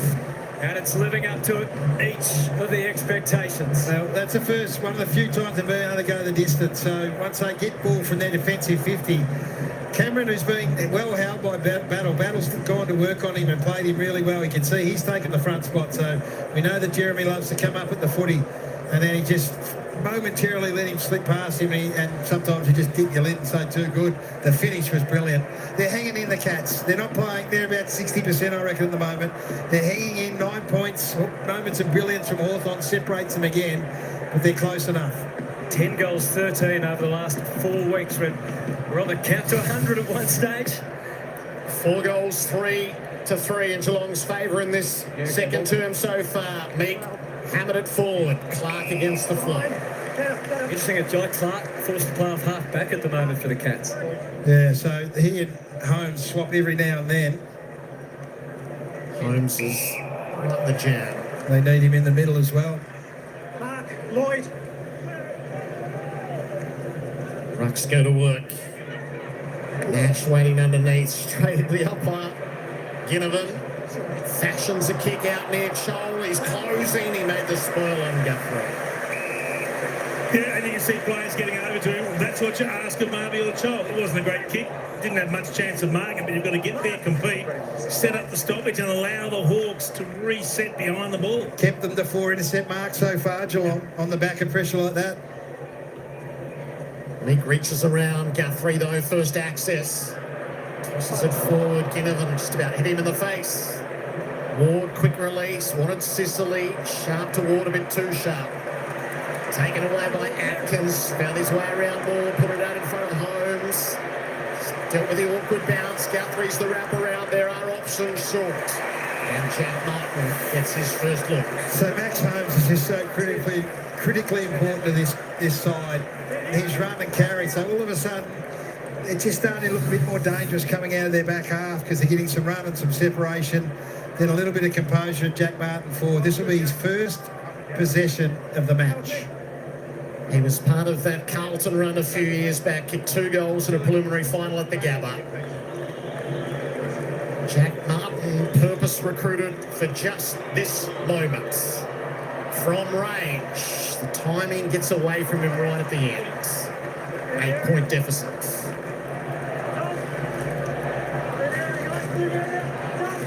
A breath. 6 minutes or a little under. Neither side's supporters had to feel uncomfortable. No. At all. Pulsating start from the Hawks. They think the first 3 of the game. Chol and Meek with the joint targets. Some underneath. Moore, Ginnivan. Cleverly back to Amon. Had a little bit more room to manoeuvre the kick down the line. Guthrie came late. O'Sullivan appeared to have it covered. Didn't mark. McDonald had support. Again, it's Ginnivan. Was going to give it to Moore. He ultimately does that. Back to Amon. So it's rinse and repeat. Oh, that's high. Remember that? What a talking point that was for 2 years. The high contact on Jack Ginnivan. He doesn't go a game without at least one of them, Hutto. Up to half forward. Can they get it beyond Nick? Joel! Big lead, Padomark, McDonald, Butler, not 15. She looked every bit of that. From the scramble, which was bad enough. Guthrie to Myers. Martin on a hard lead. It was too hard. The push. And he draws the free kick. It's got to go quick. They're taking Sicily away from there. Barris and Neil. Now Neil gets back to Barris. The switch wasn't quite there, so it had to be the 45 to Myers. Hawks fans don't believe that was 15. Checks it down low for Holmes. Geelong manufacture the angles of attack here. Gets the retreat to centre half back. The switch through Mullen. Plays through the middle for De Koning. Has the short again. Martin's getting himself into the game. Looking for Jeremy Cameron. Reached up. Didn't mark Dempsey. So good. And Stengel gets it home. And suddenly the Cats are within a goal. So that's Jack Martin's role, right? So Sicily, he's had 3 touches on James Sicily in the last 5 minutes. One was a long shot at goal that he missed. Then he takes Sicily way out on the other outer flank, takes him away from the defensive 50, and then he works his way back in and gets involved again. So that he plays that role to perfection on Sicily. They end up kicking a goal. He doesn't need to get a heap of possessions to impact. What a handle from Bench. Yeah, it's electric. He knew where the numbers of support were, and it's a great finish. But you're right, if James Sicily's going to peel off and just try and read the play, you've got to put yourself in dangerous positions. Jack Martin did that. For those that may have come to this preliminary final a little late, a reminder that Tom Stewart was subbed off at quarter time with concussion, which means he won't be part of the grand final if the Cats make it. Margin back to 2. Clark off half back where he played at the month of VFL footy and found his feet late in the season. Holmes driving ball. Stengel manhandle. Ticked off by the umpire. Close next to Cockett. Would have been a bit unlucky, Tyson Stengel. They're surging the Cats. On the back of Max Holmes again, boys. He's had a massive second quarter here. That high on Newcomb, yes.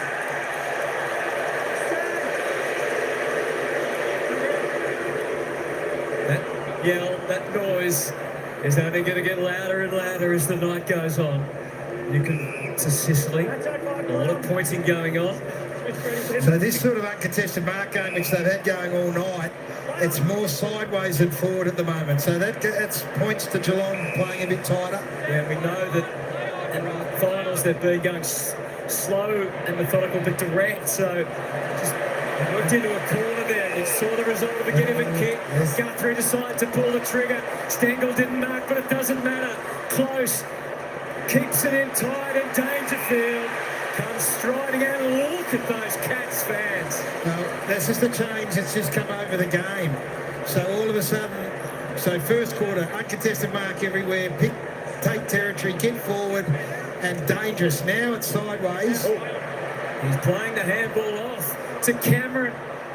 That won't be a goal. There's Hawks everywhere, so Patrick obviously deciding the kick was just beyond it.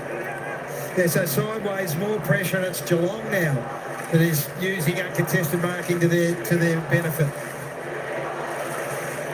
1 point the margin. Less than 2.5 minutes left in this opening half.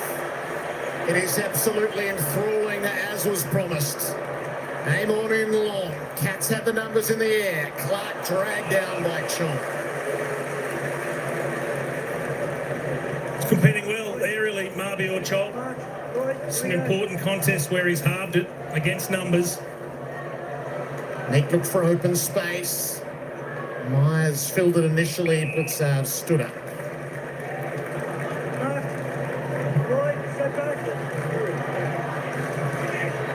Nick planted himself. Controls it to his own advantage. Didn't go particularly far. De Koning hauled it in. Sharp release. Atkins up toward the 50. Dangerfield lets it bounce. Controlled it well. Stengel out of a tight space.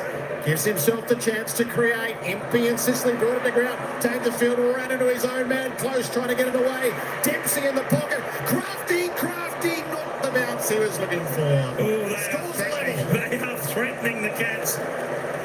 8 possessions this quarter to Max Holmes doing a lot of the damage.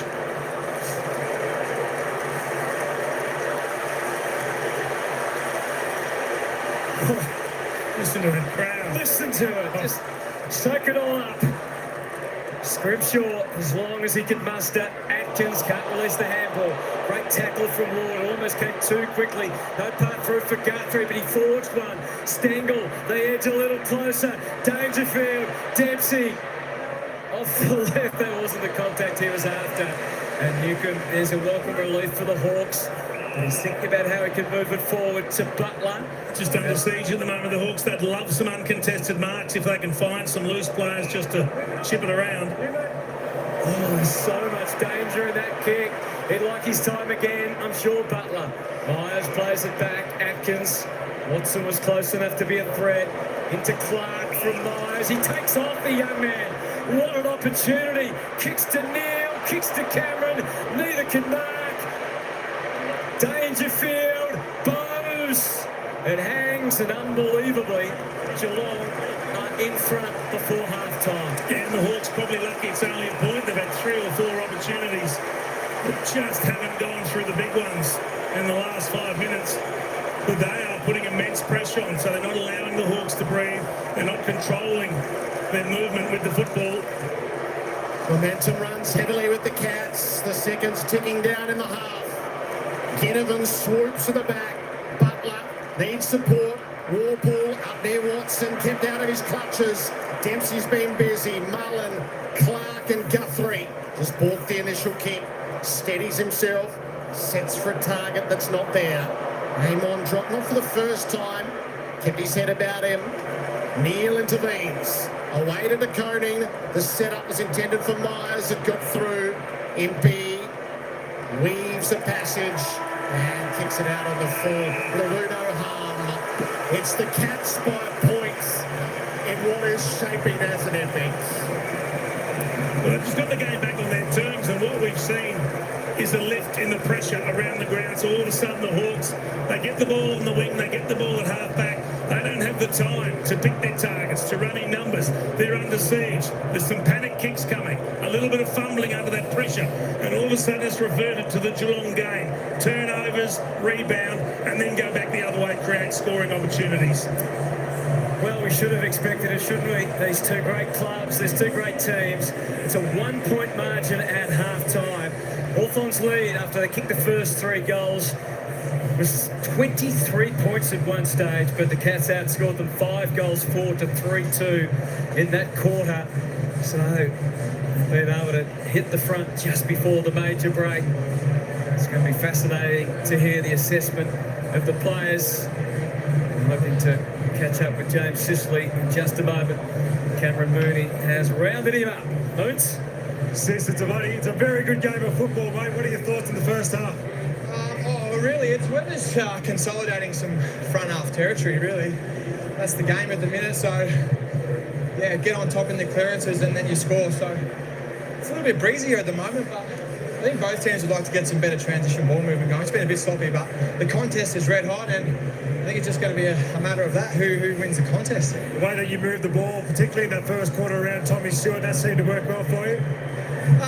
Yeah, look, that wasn't a plan going into it, but we like to take marks inside 50. We've got some clever forwards that run some nice patterns, so they're always dangerous, and we try and utilise that.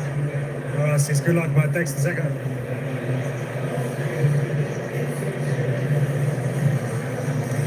Half-time here at the MCG. Is there some symbolism in that scoreline right there? Hawthorn led for much of the first half, but at the half-time siren, it's the Cats by a point. Jonathan Brown, Tom Hawkins and Jordan Lewis have got a belter. Yeah, absolutely. They worked their way into the contest that last 15 minutes. It was contest, wasn't it? Now, James Sicily recognised that. I thought Dangerfield was awesome, boys.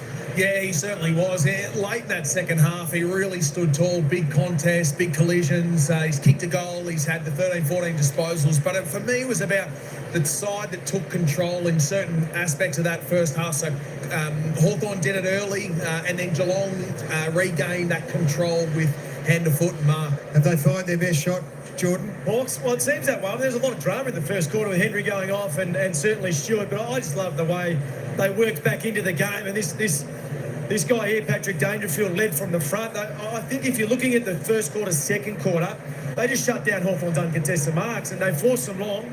And then that particular contest around those long marking options, Geelong just dominated. We're able to get front half turnovers. They kicked 3 of the last 4 goals at the Geelong Footy Club. They lead by a point. We've got an absolute belter here. We'll take a break. On the other side, we'll unpack what's been an outstanding first half of footy. The Cats by a point. You're watching finals. All right, there we go. Half time. The commentators will be back in a moment. Magpie Madness. There we go. That's better. Hey, Pope, what's going on? ADG. 1 point ball game. Exactly right. Can you? You know, that's hard to understand. When Stewart went off, Tom Stewart being subbed off with concussion. Of course, as the commentator says, if the Cats do make the grand final, Tom Stewart won't be there. Concussion protocol means he will miss the grand final for the Cats, but since that moment, Cats have lifted, and as I said, Dangerfield has been fantastic. The danger, he's come to play. I'll tell you what, it was the Cats. It was a little bit of a mirror image of the opening term. Of course, 6-7-43 the Cats, 6-6-42 the Hawks. The Cats by a point. Cats putting on there 5 goals for in that second term. 3 goals 2 was the Hawks. Look, this is going to come down to the final. It could come down to the final kick, as we do say sometimes, and it's one of those matches. It certainly could. Bit of a breeze out there, but you know, as the players were saying, not a great deal in it, but there is a little bit of a breeze down there. Of course, at the MCG, a little bit windy here in Melbourne today, and of course, we know how that wind gets a bit swirly at the G. Can be a little bit tricky, but a ring-a-ding-ding game. I tell you what, sold out, packed crowd there at the MCG. Can't wait to hear what the crowd is. It's got to be up around the 95,000, I reckon. It is jam-packed in there. I tell you what, they're packed in like sardines, boys. Packed in like sardines. Hey, just before they come back, we want to go through some of the stats here, because we didn't get to do most of those at quarter time. When the commentators come back, we'll get back to them. They'll give a little bit of analysis on the opening half. But I tell you what, my analysis is we are in for a cracking game. This is a cracking game. It's going to be that team who takes their opportunities when presented. When you got the chance to get shots on goal, make sure you kick them. Don't skew with them. There we go. We've got one multiple goal scorer out on the ground this evening. And, of course, that comes in the form of Mitch Lewis there for the Hawthorn Football Club. He's kicked 3 goals there, Pope. Mitchy Lewis, Nick the Watson Wizard. There we go. He's just got 1. Connor Nash, Ginnivan 1. Ginnivan's only did the 1 celebration. And tell you what, he celebrates too early in games to my liking, Jack Ginnivan, and comes back to bite him quite often, as we've seen. There we go. For the Cats, though, they're sharing the ball around a bit. Tyson Stengel, Shannon Neal, Sean Mananger, Paddy Dangerfield, Jazza, Jeremy Cameron, and Blixars are the single goal scorers there for the Geelong Cats. Just looking at the stats now, the ball magnets, Carl Lamont continues to lead the way there out there for the Hawks. He's on 17, 13 kicks, 4 handballs, 3 marks and a clearance. Leading the way is Bailey Smith and Guthrie for the Cats, 16 for Smith, 7 kicks, 9 handballs, 3 clearances. We'll go back through the stats for the players in just a moment. We'll just head back down to the commentators. Guinea ding ding dong. There we go. Santa. Oh, are you nervous for the Pies, mate? I'm not nervous. Not tomorrow. No, I think tomorrow the Pies should have a pretty soft win by about 46 points over the Lions. I think that's just a matter of turning up and getting the job done against the Lions. Look, I think I think if it was a game here between Hawks and the Pies, I think I'd be a little bit worried, because the Hawks' speed does trouble the Pies a little bit. That's why I'm a little bit more happy if the Cats win tonight. I think it'll be a bit more of a bit more of a stoush if the Pies played the Cats, and a bit more of a spectacle. Lions by 12. Yeah, that's, look, no chance in that game. Collingwood should, if you're a betting man, anything over $1.10 for Collingwood's good value, I think. I think Brisbane should be around $6-7 for tomorrow's game. But we'll see. We'll certainly see tomorrow, but I think it's going to be a soft win. Let's just head back to the commentators. They'll give us a little bit of a wrap-up on the opening half, and then we'll come back and have a look at the stats of your players and your teams. A young player coming into a final series, you want to get him old early, and he did that. I thought he was clever the way that he led. He didn't lead back a lot. The Geelong defence held up that end of the bargain, but he led up. He led up and presented. Thought Sam Mitchell coached beautifully in the first quarter, the way they set up, got up high, and then used each other on the way back. Yeah, look, particularly the way they transitioned from centre half forward, it was really methodical in the way that they used short kicks and these long handballs, as we're about to see. Joel identifying that Geelong have got that +1 back and being able to go back to his numbers, work the ball through, find that mark, and then be really damaging in the way that they lower their eyes. I feel like, they were the sort of things that we used to talk about the Hawthorn Footy Club 15 years ago, and it seemed to be on show tonight, the way that they were able to lower their eyes inside forward 50. 4 goals from defensive part, 3 goals from defensive 50. So this, you can just see there, Stewart at the top of the screen. All he wants right now is a long kick to go high, and he can zone off and impact in the air. Hawthorn in the first quarter, they couldn't go out and get it in the second quarter. They just didn't go to him. Those short kicks, those 20, 25 metre kicks, then find a target inside forward 50. So that was the way that they moved the ball in the first quarter. So big strength, no doubt they went to work in the second quarter, but that's the challenge. In the third, can they get this style of game? I thought Gideon was good. I thought he ran the angles really well. He didn't blaze away. He used the numbers in and around the contest. That was a feature. Dylan Moore was outstanding in this first quarter, so it was just fascinating. He and Stewart with a match-up. He just let Stewart play loose behind the footy. He was the one that went up and got involved, and it was just that you can do that if you use the footy smart, going back the other way, and don't hand it back to Tom Stewart. He's looking around for Mark O'Connor, who came in early in the season, kept him quiet. This has been a problem for the Cats for 45 minutes. Yeah. Only 2 points from turnover, and we spoke about it pre-game, how good the Hawks have been at limiting teams scoring from turnover. Well, then they just went bang, bang, bang, gas, and all of a sudden they kicked 3 goals from turnover and got that part of their game going. It took them a while to get going. They started to take a few more uncontested marks, which we didn't see in the first quarter. Yeah, and they turned it over themselves, so they may have had really good looks on the way through. Yeah. Which could have resulted in a score earlier, but they just handed the ball back. Well, you're right, the kicking now, what is it? It's the chicken and the egg, because you look at the pressure graphic from the Hawks was fantastic, especially that first quarter, up over 200, but it led to Geelong errors, the kicking errors, didn't it, Gaz? So what was it, the Geelong players not handling it, or the pressure was just so good from Hawthorn? If we just have a look at that. It was un-Geelong-like, Tommy. I mean, we don't see this sort of stuff in this first quarter. I mean, I don't mind that so much. You're under pressure going on the left foot, but these turnovers from some of your better kickers. Yeah, look, Stewart there to find Weddle on the wing, that's very much un-Stewart-like. Look, we talked about pre-game kickies at the period and time off that they've had in between games. Often that can mean a little bit of a sluggish start. There's signs that Sam DeConing using the ball here just off the instep. But look, I love the way that they were able to control themselves and get momentum back in the game.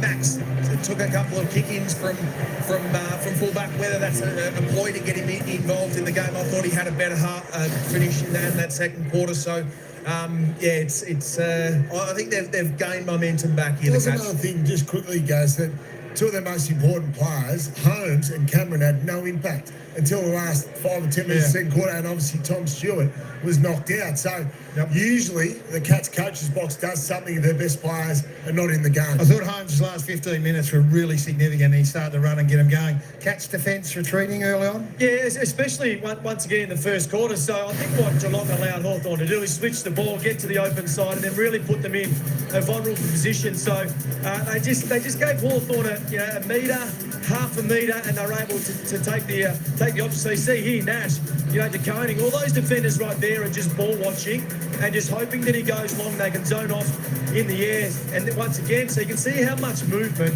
is in and around the 50-metre line. They don't want to go long here. It is clear the way in which they want to go inside the forward 50. So you've got to have someone from behind squeezing the plays up, shutting down that that sort of short inside forward 50 kick, which they got the first quarter. Extended itself to the ruckman too. Lloyd Meek just left and let Mark Whitsuns in the goal square, which is extraordinary. Hey, the big story, thanks to Matronics, we'll go down and talk to Johnny Ralph and is surrounding Tom Stewart and potentially what it means for Marvia Chol. Ralphie. Hi guys, so AFL coaches have feared this day for 4 years since the AFL introduced that mandatory 12-day concussion protocol. One of their stars, and indeed it is Tom Stewart today, out of a preliminary final with concussion and of course now out of a grand final as well. Now we'll show you this incident. We certainly feared that this might be a wrist injury. It quickly became apparent that the wrist injury was immaterial because of the concussion. And so Greg Swan, the AFL's new football boss, only last week told the AFL Record the AFL was serious about a final shake-up because of this. Now, in his own words, he said, that's why we think the bye would be better off before the grand final. That, of course, is too late for Tom Stewart if Geelong gets through. Now, I know you're going to say that this is a perfect tackle by Marvia Chol and one in which his opponent was able to get a handball off. All I would say to you is that Michael Christian will look at this very closely. There are a number of factors that he would be very worried by. He doesn't like excessive force and a player in a vulnerable position when there is a pinned arm tackle with both arms pinned. And so you can be the judge of this one. But he would say that Chol did not roll his opponent, that he did not minimise the impact, and certainly his opponent's head hit the ground with significant force and a concussion. So it's that old classic, the 4 weeker or no weeks. We will have that assessment from Michael Christian tomorrow. But yeah, I think Hawthorn fans should be reasonably worried about that tackle, given a couple of those parameters. Well, we've got some tribunal experts on here, all three of them on the clean skin here. Yeah, no. What's the result? Absolutely, he should not get suspended. No. What could he have done? Mike, you'd have to be the strongest human to be able to turn and stop the momentum from going forward. I know which way their game's tracking, but you cannot miss a grand final from that action. I mean, yeah, look, I think he even tries to minimise the impact when he's pushed forward into Tom Stewart with his right arm. So, look, I would, you'd be disappointed for him. I think he's trying to protect the play, but these things happen in our game. He can't tackle him one-handed. He can't do a one-arm tackle. So he's wrapped him up in two, and I reckon you're right. I reckon he's trying to get one arm out either.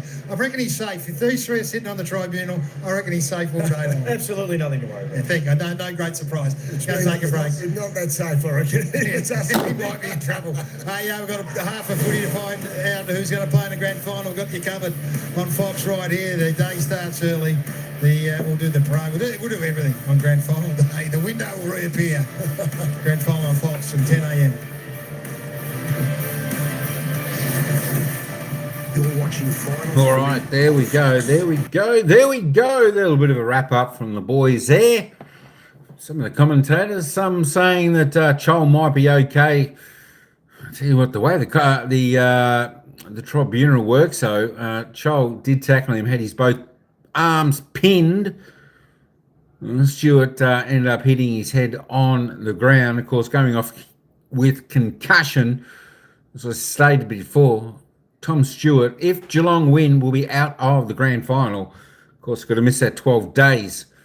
So a little bit nervous in the Hawks camp as well. If they make it with Chol, will he get off that tackle or not? Not sure what else he could do. As I said, he did sort of try to lift an arm, try and protect Tom Stewart a little bit. But even with that said, sometimes it's more about the result more than the action that they do get outed for. So it's going to be interesting this week at the tribunal just to see what unfolds there.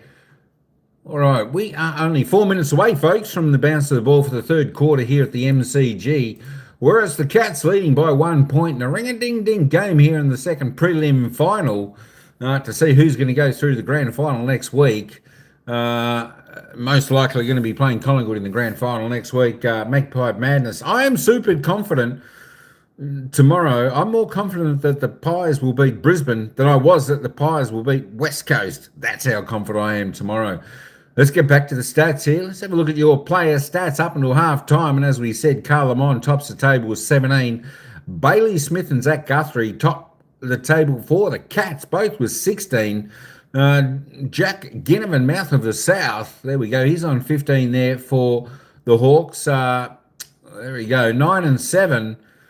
He's only had one tackle, one clearance, and one goal. Paddy Dangerfield, as I said, he's like a man possessed out there this evening for the Cats. He really came into the game in that second term. Look, he gave it a good shot in the opening, but he was really good in that second term, breaking tackles. Being the bull that he is, he's had 14. He's kicked a sausage roll. He's had 4 and 10. No tackles yet, Paddy. He's had 3 clearances, though, so doing pretty well there. Sicily up to 12 there for the Hawks, 9 and 3, 6 marks, and the 1 clearance. Dylan Moore, he's a little bit quieter in that second term. Just 11 touches so far up until half-time. Brian Myers on 10 there for the Cats. Maxi Holmes starting to work his way into the game slowly. Good to see. That's danger for Hawthorn if Maxi Holmes gets into this game. He's had the 10 up until half-time, 7 kicks, 3 handballs, I should say. 1 mark, 4 tackles, and a clearance. Lloyd Meek for the Hawks. There we go. He's doing a bit of work there. 9 disposals, 2 and 7. He's had 20 hit-outs. Let's roll on down a little bit more. Gunston there. Tell you what, surprisingly, the way Gunston started off in this opening term, he hasn't put a major on the board. He's had 8 disposals, 7 and 1, 4 marks. I tell you what, though, he has looked dangerous without scoring as yet. Jezza Cameron, he hasn't done a great deal either, folks. So there's a couple of stars out on the ground that we look forward to seeing what they unfold for them in the second half. He's just had the 7 kicks and the handballs. Kick 1-1 as Jezza Cameron. As we roll down the board a little bit more, who else have we got? Mulb Chol just a 4, 3 and 1 for him.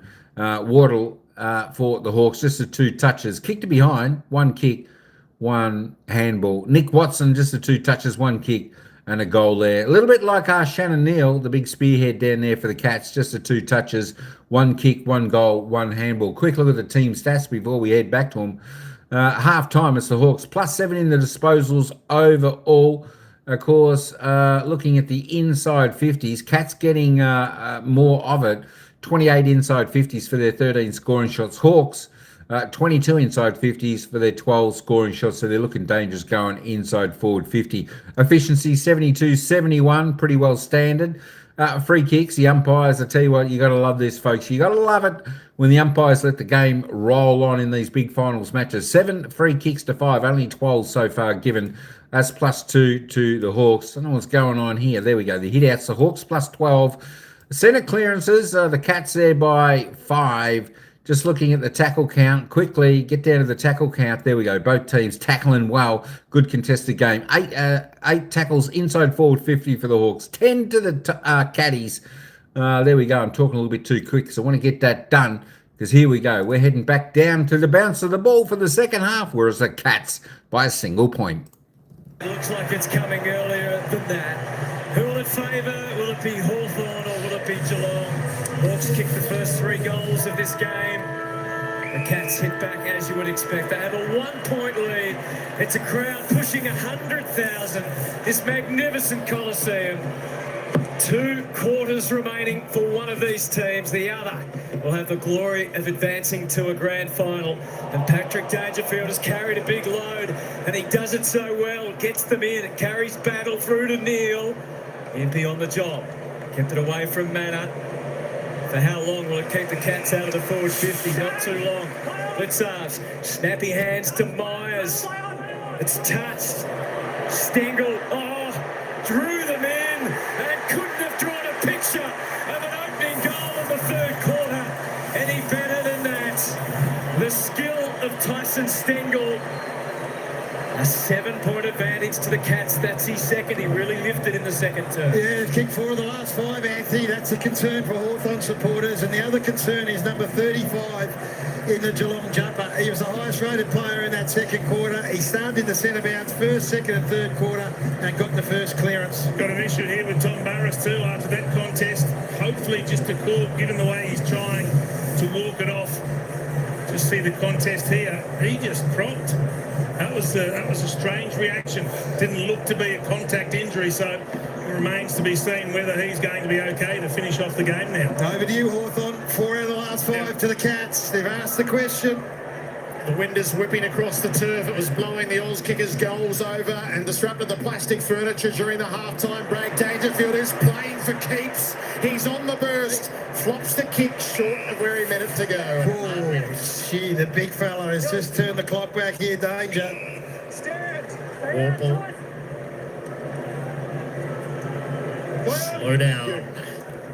Trying to find the next kick up the line. Watson flew out of his grasp. Mullen, Atkins shares it with Smith. Bailey brought the kick with the hand pass instead, and Myers, he's kicked it to nobody in particular. Battle is about to have company, but he's got enough support. Barris has settled himself. Ginnivan in the pocket under double coverage. He's worked hard, Jack Ginnivan. He's coming up for possession number 16. He has covered a lot of ground. I feel like they're under siege a little bit here. They're on the back foot a bit. Pinned down in the back pocket. He goes for Weddle. Two cats to deal with in front. O'Sullivan, Moore. Heard the voice of Newcomb off to Watson. He's only had 2 disposals. That's his third. Kicked a memorable goal though with one of those disposals. Blitzars. O'Sheen Mullen's done a magnificent job on Watson. He couldn't have stopped the goal that was kicked, but apart from that, he's kept him right under wraps. Cats with their 7 intercept mark, as you saw, compared to 12 of Hawthorn. A lot of that volume came early in the game. His composure now with ball in hand was not there in the first quarter. They're controlling the game here, Geelong. Hand forced, a hesitation, nowhere to go to, or anyone to help out. Gets away with it partially, and then the assistance arrives with Myers. That is a significant bullet dodged. Smith prevails, and it might have left the Hawks a little out of kilter, a little less protection. Manor on the run, kicks to Dangerfield. Can't take the mark, can't keep his feet. Barris, Amon, had to handle in hope. Maybe Atkins was already holding the hand at battle. Play on the call, close. Dangerfield again. The MCG is still a Dangerfield when this man is around. What an extraordinary footballer. He's kicked his second goal. That's not bad. He's been unbelievable. Now, the second quarter, as we said, highest rate player on the ground, but he's doing his work through the middle of the ground now. His strength of the contest has been unsurpassed. We know that he's got a brutality about him that's unmatched. But at this stage of his career, you don't expect him to be doing it through the middle. But it's like they save him through the home and away, because history suggests that once the finals start, he goes back to being a midfield animal. How good was Tom Atkins? I mean, look, plenty of Hawthorn supporters wanted a free kick. It doesn't matter. There's no free kick there. It wasn't paid. He hassles battle. He wins the ball. He keeps it inside 50. The ball's alive, and they get the goal. He's back in the middle, Danger. He hasn't had a spell. He hasn't rested forward. The gauntlet has been thrown down to Hawthorn. How will they respond? Make immediately in the tackle of Blitzard. This way, guys, this way. Going to get a foothold in the game again.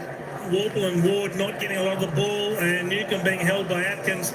Maybe they need to change the mix in the middle. Dempsey and Ginnivan are going to scrap out on the wing. Dempsey took hold of Ginnivan. Close took hold of Sicily. That's going to be holding the ball.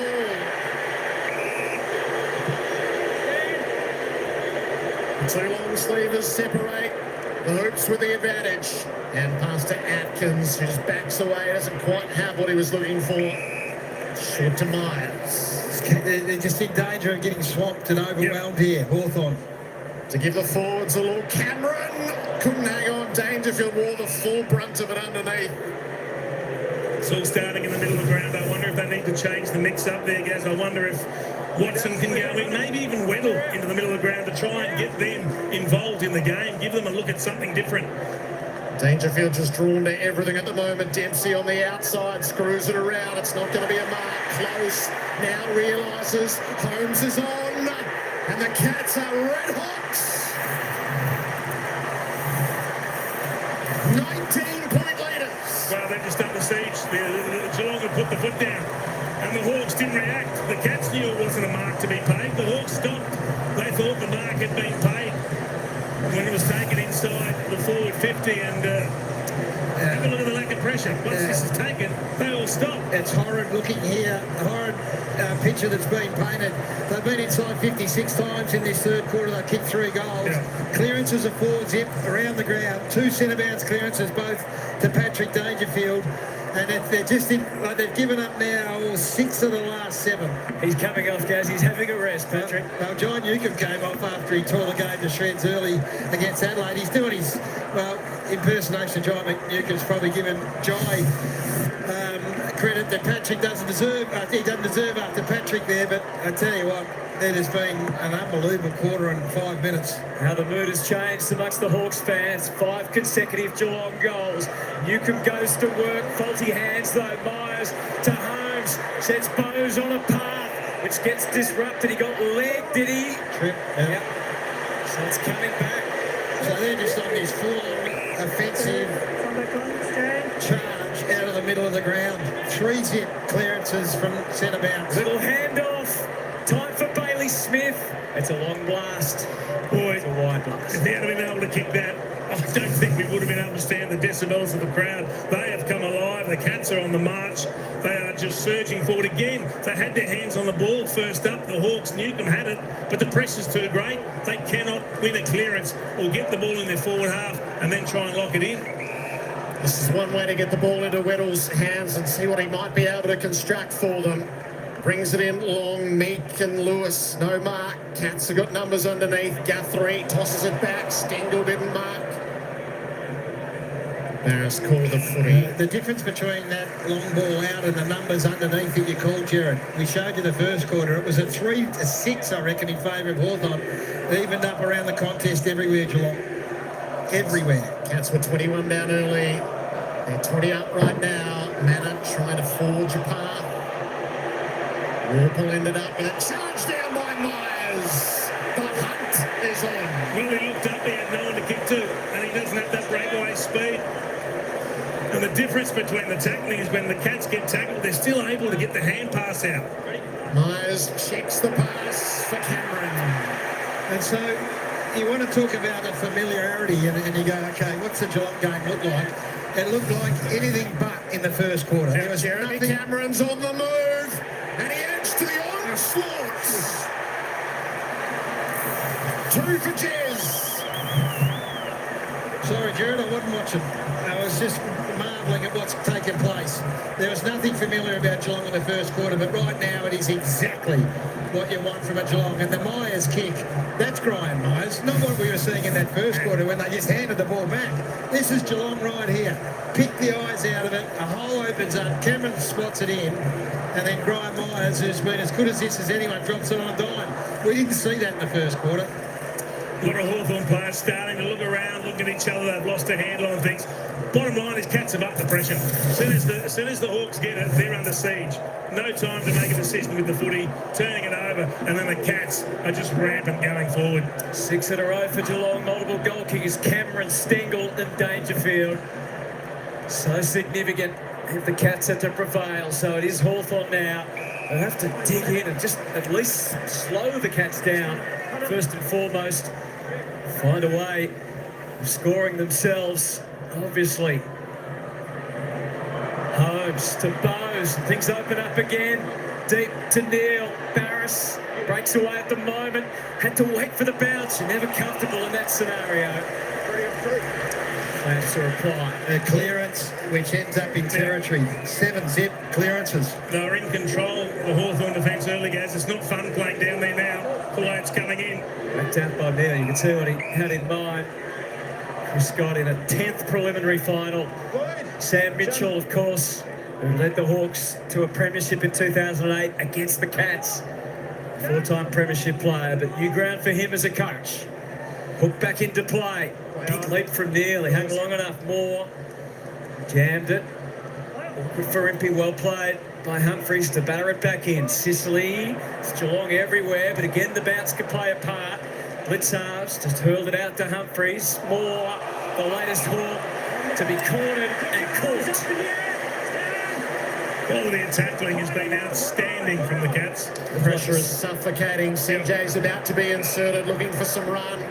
Jeremy Cameron steadies up. He's gone for blitz halves, trying to take the chest mark. Impey broke a tackle. Can he set something up for the Hawks? Not yet. You just wonder if there's anything left in the tank, guys. What? I mean, you can play the sub card, but I don't know what else they can do at the moment. It was a high-energy game that they started playing uncontested marks, which means you've got to run hard and cover ground. And we know they've had a couple of hard weeks, but it just looks like Geelong have woken up. They're just awoken. The giant has awoken from its slumber. A 4-goal blitz so far in this third term. Nash took territory. How the umpires see that. In about round 6, they were calling all of those, but quite rightly, a reset for September.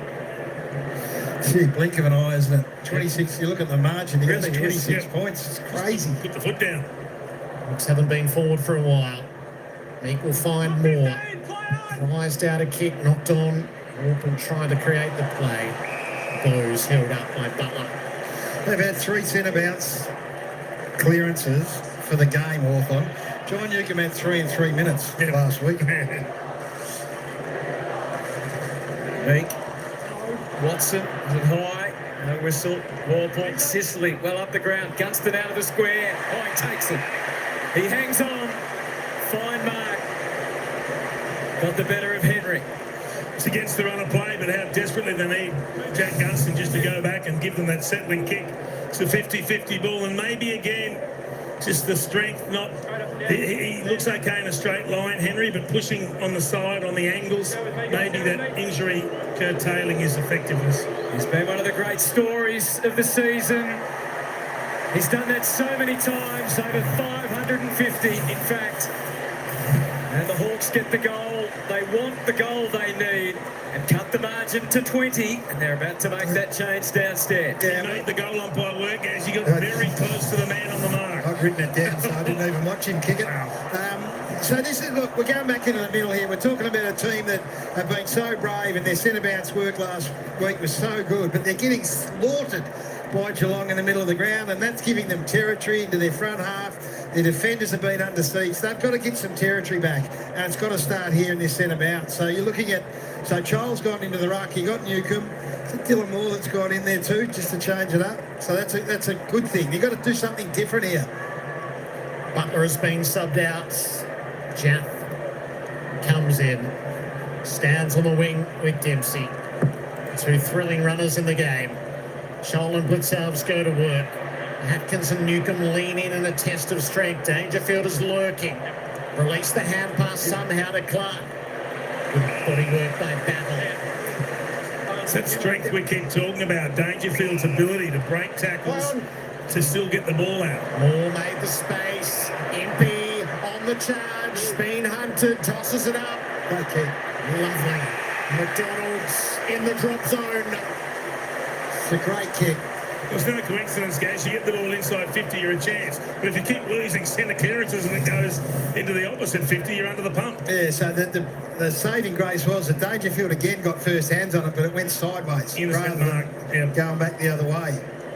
Big kick this. Just gives them a little bit of life. Connor McDonald to spark the Hawks fight back. 2 in a row.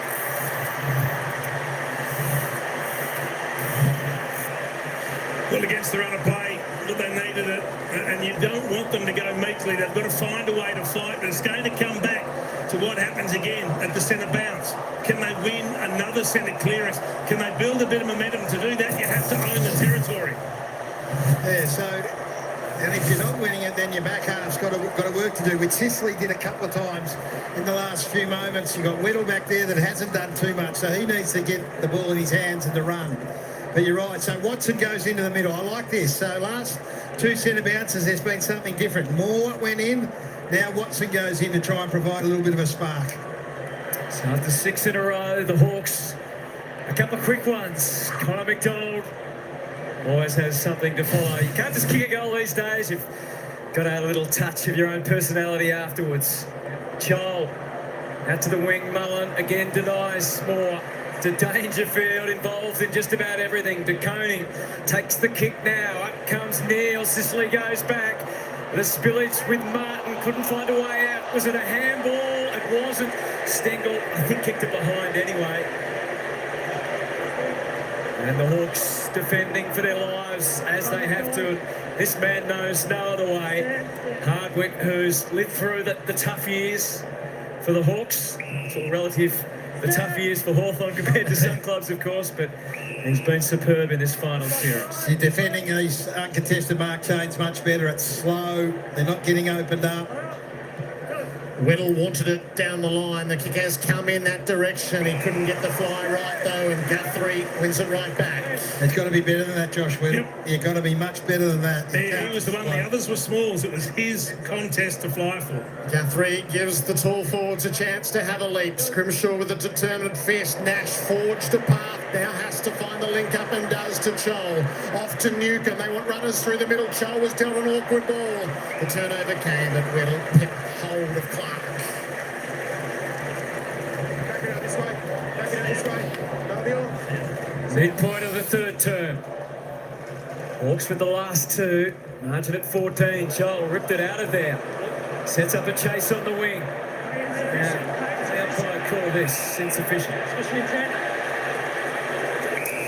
It mightn't be the worst thing having Marby or Chol with a decent run in the ruck either. He seems to be managing those for stoppage as well, getting clearances himself. I know he's been pinged there, but it was a good win one-on-one. Cats, of course, without their number one ruckman, Stanley. So DeConey is the backup. O'Sullivan down the line. Dangerfield off Sicily. It all got a bit discombobulated, but it didn't worry Patrick Dangerfield, who takes the mark, prances away, kicks it deep, too deep for DeConey. Dempsey picked it up, snapped it, and then we wait. It swings the wrong side of the post. So he took Jaff forward, then Dempsey. Jaff come on as a sub. He's played on Ollie on the wing. Oh, that got very tight very quickly. D'Ambrosio saw it to the boundary. He's got the cape on. Dangerfield was closing. He's got the cape on. He straps the Superman cape on Dangerfield, and then he gets involved in everything. And that is just pressure in the forward half that results not in an exit from D50, but a boundary throw-in. The sheer want from the Geelong captain. Meek has the footy, gives it to Weddle. It's a line kick into midfield. Gunston and Henry. Gunston sticks the tackle to make sure there's no getting through. So Impey's come on and gone forward. So he's gone to the goal square, Jarman Impey. It has worked a couple of times this year down in Tassie against Port Adelaide. Yes, it did. Last quarter he kicked 3. Looks an absolute threat. So they're trying something. They're swinging some changes to try and generate a spark. Watson's the one, and Weddle. Watson and Weddle are the two that need to get involved. Atkins gets himself a clearance, although the hand pass was a bit false under pressure. Moore played it high. Lifted Manners tackle. Good pressure from Connor Nash to lay the tackle on. Atkins forced the turnover. It's been huge, Nash. Had a massive game. Moore improvises. Scholl has the ride. Couldn't hang on. O'Sullivan with a fist. Here's Impey. The move from the Hawks pays dividends. Here we go. This is some character here from Hawthorn. They looked down and gone and out. They gave up 6 of 7 goals. They trailed by 26 points, and they refused to yield. And credit to the coaching box. They've made moves. They've got different blokes in different positions, and there's a spark. Well, it comes back to that midfield battle, doesn't it? If they can't at least break even, you've no chance of getting back in the contest. But as soon as you get a bit of territory, then the forwards come into their own again. You throw Jarman Impey forward. He loves this. He's got pace. Whether it's on the league, chasing a ground ball, he'll have a crack at anything. He's a wild card up forward. And now they've got... So Ward starts inside forward 50 as well. So Newcomb's a bit more traditional in the centre bounce. Warple's gone back in there with Nash and Newcomb. Sam Mitchell saying repeatedly he doesn't play funny buggers, but he had some moves to make. And that one has paid off too. The wind's going to play a bit havoc with everyone. Sicily up his sleeve. Wouldn't have been far away to go forward either, I reckon. So thrown up, Nick took it. Let's saw to him. Dangerfield. High tackle. High tackle from the Arizona umpire. Wow. Hawthorn's pressure's up to 239 the last 10 minutes too, boys. His 21st disposal is a handoff to Smith. Into the pocket, Stengel unlikely marking target, disrupted play. Jack Martin, Jack Bowes. Weddle handled it so well. Now it's Cameron. Even for him too far out to score. And he doesn't survive the tackle, lucky not to be penalised. So the handball's coming to rush. Ball to be won. Smith, D'Ambrosio doesn't want to overcommit. That was all just rapid fire. Comes off Manor and goes out of bounds. So they have a throw in. They'll be a little careful there. Colin Nash. Raise the eye of the Cats fans, of course, back in round 6. Oh, they believe the Hawks. They believe. You can just see it. Pressure's gone up through the roof. Cats by 9. Hawks have kicked the last 3. Manor wins the clearance up to full forward. Neil and Barris whittles there. Ball gets loose. Martin threatens. Couldn't quite get it to Boots. Gee, that's another stop mark from Josh Weddle. He should have snapped that one up. He's a bit down on confidence. Quickly to Scrimshaw. Can he get into full stride? Jack wanted to. Neil kept on coming. Kept the pressure up. The intensity. It's not going to drop too far from here. It's a big job for Chankwalchi out there. He's got to pick up the pace of the game. He got lost the first time he came on the contest with Dempsey. Now a fumble. He gets tackled. He needs to pick it up really quickly. Up again, Meek.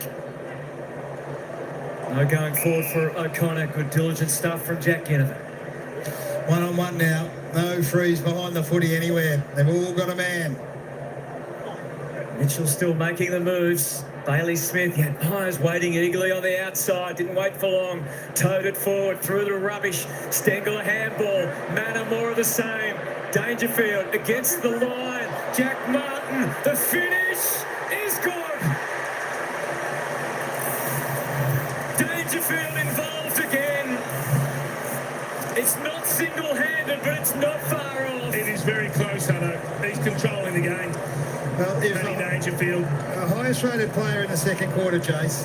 He's the highest rated player in the third quarter. He's had 8 touches. He's had 4 clearances, all centre bounce clearances, 3 score involvements and a goal. I think it is almost single-handed, Yep. Anthony. Okay. Unable to lay the tackle, James Sisley got led to the ball and then allowed his opponent to turn. He's doing it all, Danger. You kick him, set him up, win clearances. This man's a freak.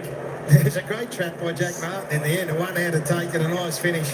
But just halts a little bit of momentum. Let's just see whether the desire for the Hawks is still strong. The Cats have been superb.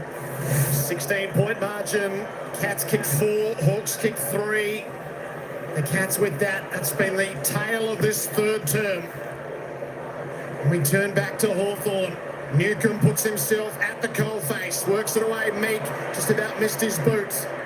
Nash gets there. Smith brings him down. Well, and there's a sign of the pressure. Lloyd Meeks in space. Terrified he's going to get tackled. Tries to throw it on the boot and nearly misses. Saw Riley O'Brien do something similar last week. Both engaged. Ruck's go to work. It does emerge through Nash. Out wide there, Impey. Guthrie's his marksman now. Carries all the way on the full with that swirling wind. Did carry, didn't they? Are they able to set up now and perhaps play a bit of territory, the Hawks? Tense times with 7 to go in the third term. And all that's been and all that's on offer.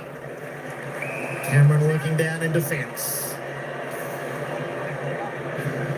This is good too. This is smart as well. You know that there's been momentum build up. You've put one back on the board. You've opened it back up. Now it's time to consolidate. It was pretty static, so it had to go to the long contest. Scrimshaw read it well. Whereas these guys have got to go. Inboard to Ginnivan. It just had to carry to reach him, and he's quick with the release. Nash with the options up ahead. Warple now with the choices to make. He tosses it up. He needs McDonald to do a lot. They close from everywhere. O'Sullivan the spoil. Down to Guthrie, off to Bailey Smith. Dragged on his kick, but it should fall for Blitzarves. Closed down by Jack. Good strong play by the sub, and he gets himself into open space. CJ making it up as he goes. Turned it over at the last. Henry saves the day for the Cats. He worked so hard and then it was just a rubbish kick inside 50. Yeah, he had, was it Mitch Lewis there that had led up? He's come into a hot kitchen, CJ. Yes, to walk onto the ground and sub in a preliminary final. Oh, that wasn't what he was expecting. It swirled off the boot. And Marvio Chol now.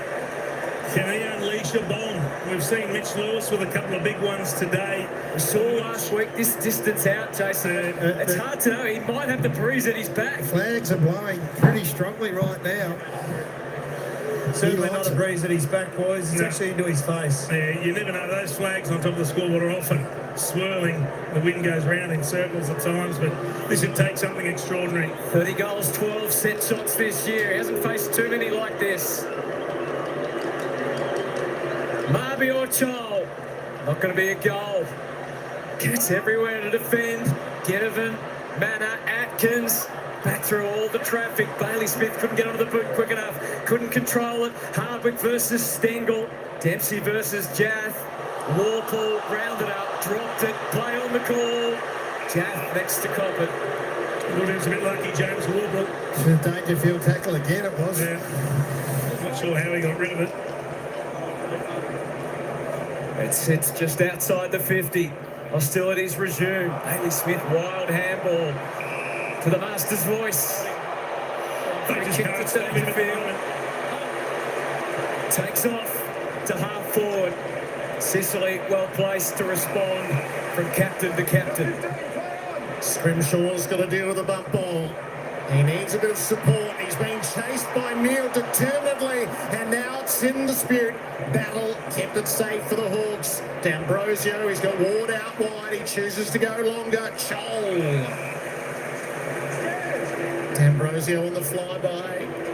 Meeks got free long down the line. Blitzar's just got caught watching, but he didn't pull the trigger, Chol. These are a big 4 minutes, aren't they? 16-point margin. Chol into and out of a tight space. Sets it up for more. Hunt for a long time. Guthrie arrives. So there's an adjustment too. You know, compare that to what it was like early in the game where there are uncontested marking options. They could find them at will, Hawthorn. It's been closed down. It's just turned into now a preliminary final contest where you've got to win your hard footy. Suck in the deep breaths when you get a breather as well. It's been great, Nash. Meek got to go in the Hawks' way. Watson's just back from the bench into the fray. Shares it with Warple. Has the kick on. It reaches him beyond the bounce. He had to wait just a fraction long. DeConing just turn over though. And Ginnivan can reset the Hawks. Still 3:33 remaining. The man who kicked the first goal of the night, Jack Ginnivan. And that's just 3 premiership players. The ex-Pie, Lewis, kicked 3 goals, threatened in the air. Holmes kicks it high. That's the Breeze do. The rest is Hawks everywhere. A battery of them. No mark to Gunston. Atkins tries to disturb. Was that a little handoff from Gunston? Goes unrecognised. Stengel to Myers. Didn't need to take possession. Close. Bowes. Dangerfield versus 2 ahead. So Martin and Bowes have to work this out. Can they find the captain? He is everywhere, but even Patrick can't take that one. I think that's a generous call as well. It looked like he kicked it out on the full, but they had 3-on-1 on the wing, the Hawks. It certainly did. And they weren't able to control the footy. Replay not changing our mind, I don't think, on that. All you can see the funny side, yeah.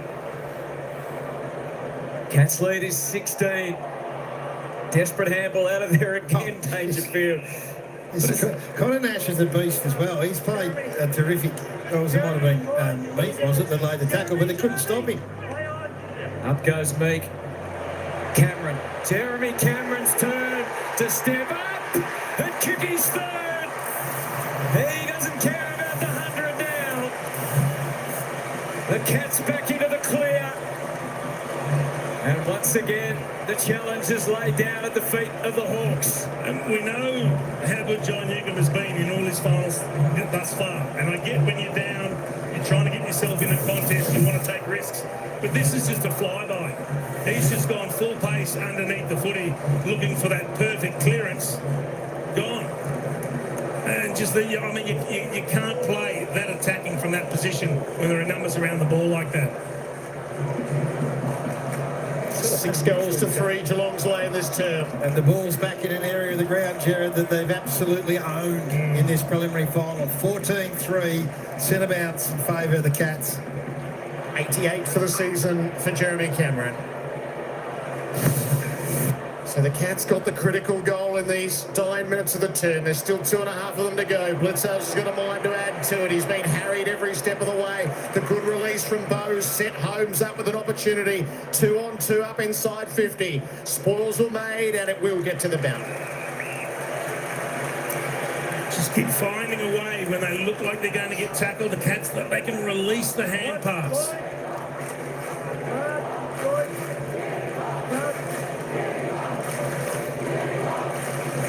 Chant of Cats fans rings around the MCG. The team attacks again. Clark could release. Manor. He could, you know. He will. But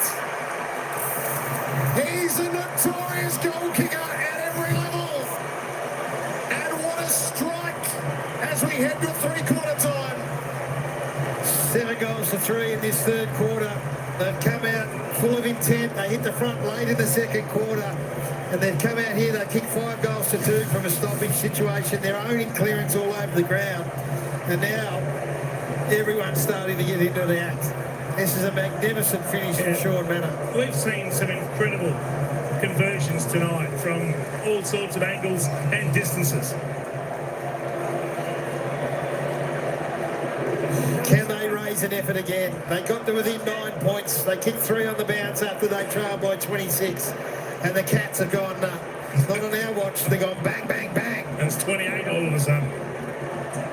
10 coaches votes with that last bet. He kicked the first goal of the first quarter, the first goal of the second, and the sealer in that game. And he's delivered a blow to the Hawks late in the third against Sean Manor. But there is still time for the Hawks here, late in the term. Holmes gives Geelong's forward another look, close. Hardwick worried and wrestled him out of it. Sends it back to the middle. Blitzar's first play. Chol has a willingness and a determination to tackle advantage. Taken swiftly by Moore. Walker left it behind. Clark. Oh! Kick he will regret. By how much? The punishment determined by D'Ambrosio and Gunston. Zach Guthrie's taking his turn on Jack Gunston now. So we've got O'Sullivan on the bench. So Guthrie's gone to take his chance, but just a great bodywork here. Turnover in the middle of the ground. Got to make the most of it. Turn the footy over like that when you're 28 points behind. You've got the first part right. Now you've got to get this bit right. Kick to goal early in the quarter.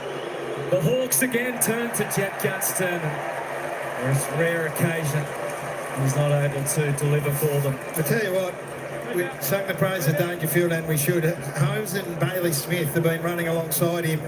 Bailey Smith's first preliminary final's been superb. His work rate's been up. His kicking's been a bit untidy, but he just keeps running. So it's Holmes who takes more meterage long up the line. Cameron presented. Barris ended up with it. D'Ambrosio had a devil of a time, and Myers puts Bowes into space. Didn't give to Manor initially, and pulls his kick perfectly for close. They're starting to punish fumbles and turnovers now. D'Ambrosio had an opportunity.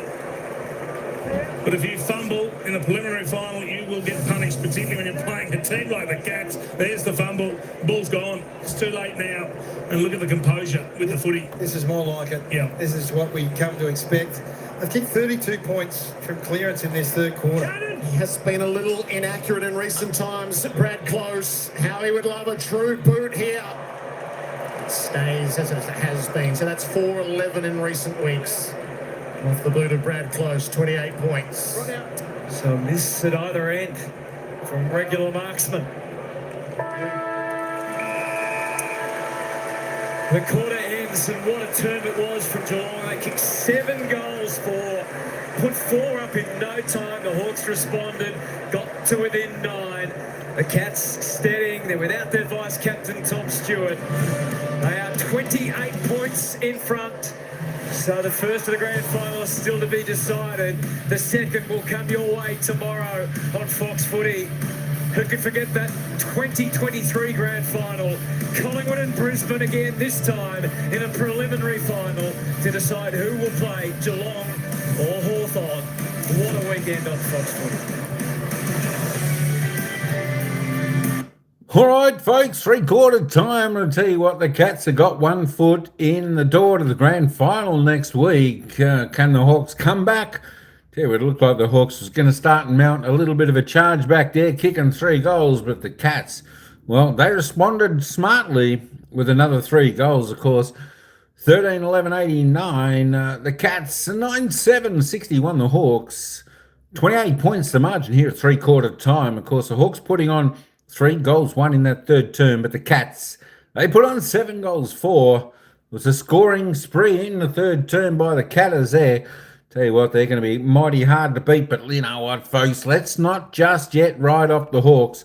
Two good teams battling it out, all on the line here for a spot in the 2025 AFL Premiership Grand Final coming up next week. Who's it going to be? Is it going to be Geelong or is it going to be Hawthorn? And tell you what, Paddy Dangerfield's got anything to say about it. He'll get the job done there for the Cats. Of course, the Hawks, 28 points behind. It's a big margin. It's only 5 goals. Anything is possible, folks. Anything is possible between these two sides. Both these sides, they can score quick, they can score fast, they can score heavy.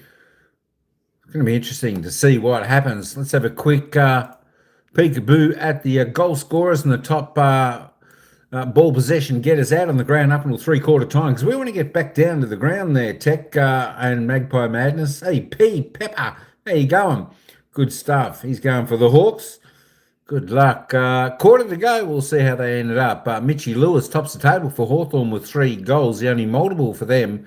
Nicky Watson, Connor Nash, McDonald, Impey's got 1. Jack Gunston's got 1. And Ginnivan, of course, for the Cats. We've got multiple goal scorers from 4 players. Jeremy Cameron, he's got 3, though. He's the best for the Cats. Tyson Stengel, Manor, and, of course, Paddy Dangerfield on 2 for the Cats. Singles to Shannon Neal, Jack Martin, Maxie Holmes, and Mark Blixars. They're the singles. They're your goal scorers up until three-quarter time. Ball magnets, well, Bailey Smith, he certainly had a fantastic third term. Tops the table out on the ground with 26. He's had 15 and 11. 6 clearances, 5 tackles. Kicked to behind, doing well. Paddy Dangerfield, he is the man of the moment there for Geelong and probably best on ground out there at the moment. 24 touches, 10 kicks, 14 handballs, 4 marks, 2 tackles, 7 clearances, 2 goals for the Danger. He's going fantastic. Guthrie, 21. Only 3 plays in the 20s up until three-quarter time. Of course, the next best and best for Hawthorn, Connor Nash there on 19 disposals, 10 kicks, 9 handballs, 3 marks, 6 tackles, 5 clearances. Maxie Holmes climbing the table with 19, as with Tom Atkins. Jack Ginnivan, a little bit quieter in that third term on the 18. Carl Lamont, also a little bit quieter. He's just on the 18. Dylan Moore on 17. Cicely, 16, and was to be rolled down here. Jezza Cameron, as I said, 3 goals, 1 off his 13 disposals, 11 kicks there. Lloyd Milk continues to work hard for the Hawks. 12 disposals, 32 hitouts. Blixars has had 11 disposals, 21 hitouts, 3 clearances. Of course, Moab Chol looks reasonable in the ruck as well when he has a little bit of a stint in there. 10 hitouts for him with his 10 disposals. There are your player stats up until three-quarter time. Let's head back down to the commentators. We're only a minute away for the bounce of the ball for the final quarter. It's going to be season over for one of these teams after this quarter in about 30 minutes' time. Let's head back down to the commentators. Good luck both sides, but it's the Cats at the moment by 28 points. Contested Dicko, and it's his hard work around the ground and the way that he's set this team up. He has been absolutely brilliant. He's got 1 quarter to go to lead this team into a grand final. But Dicko, what can Hawthorn do to make a move to get back in this game? Well, they need some magic, and there's only one man that can do that, and that's the Wizard. So Sam Mitchell just saying to Nick Watson, we need a little lift from you, and we need some sparks. So don't be surprised if he comes part of that half-back drive. Put your afterburners there. You got Amon, you got Impey. Weddle hasn't got near it so far, but put them there. He's going to play a big part in the back line, boys. Expect the Wizard to start back. Thank you, Dick Moon. So there's the human side, which Sam Mitchell is leaning into, and then there's the numbers, Gary Lyon. Yeah, and look at the points from clearance situation here. So they scored, this is Geelong, 32 points in the third quarter. It's the 3rd best quarter by any side in a final. And that is so significant. And it starts in the middle. We talked about it all night. The centre-bounce clearance stuff's been unbelievable. 15-3 right now. When you consider John Newcombe had 3 centre-bounce clearances in the first 3 minutes last week. They've had 3 for the game, Jace.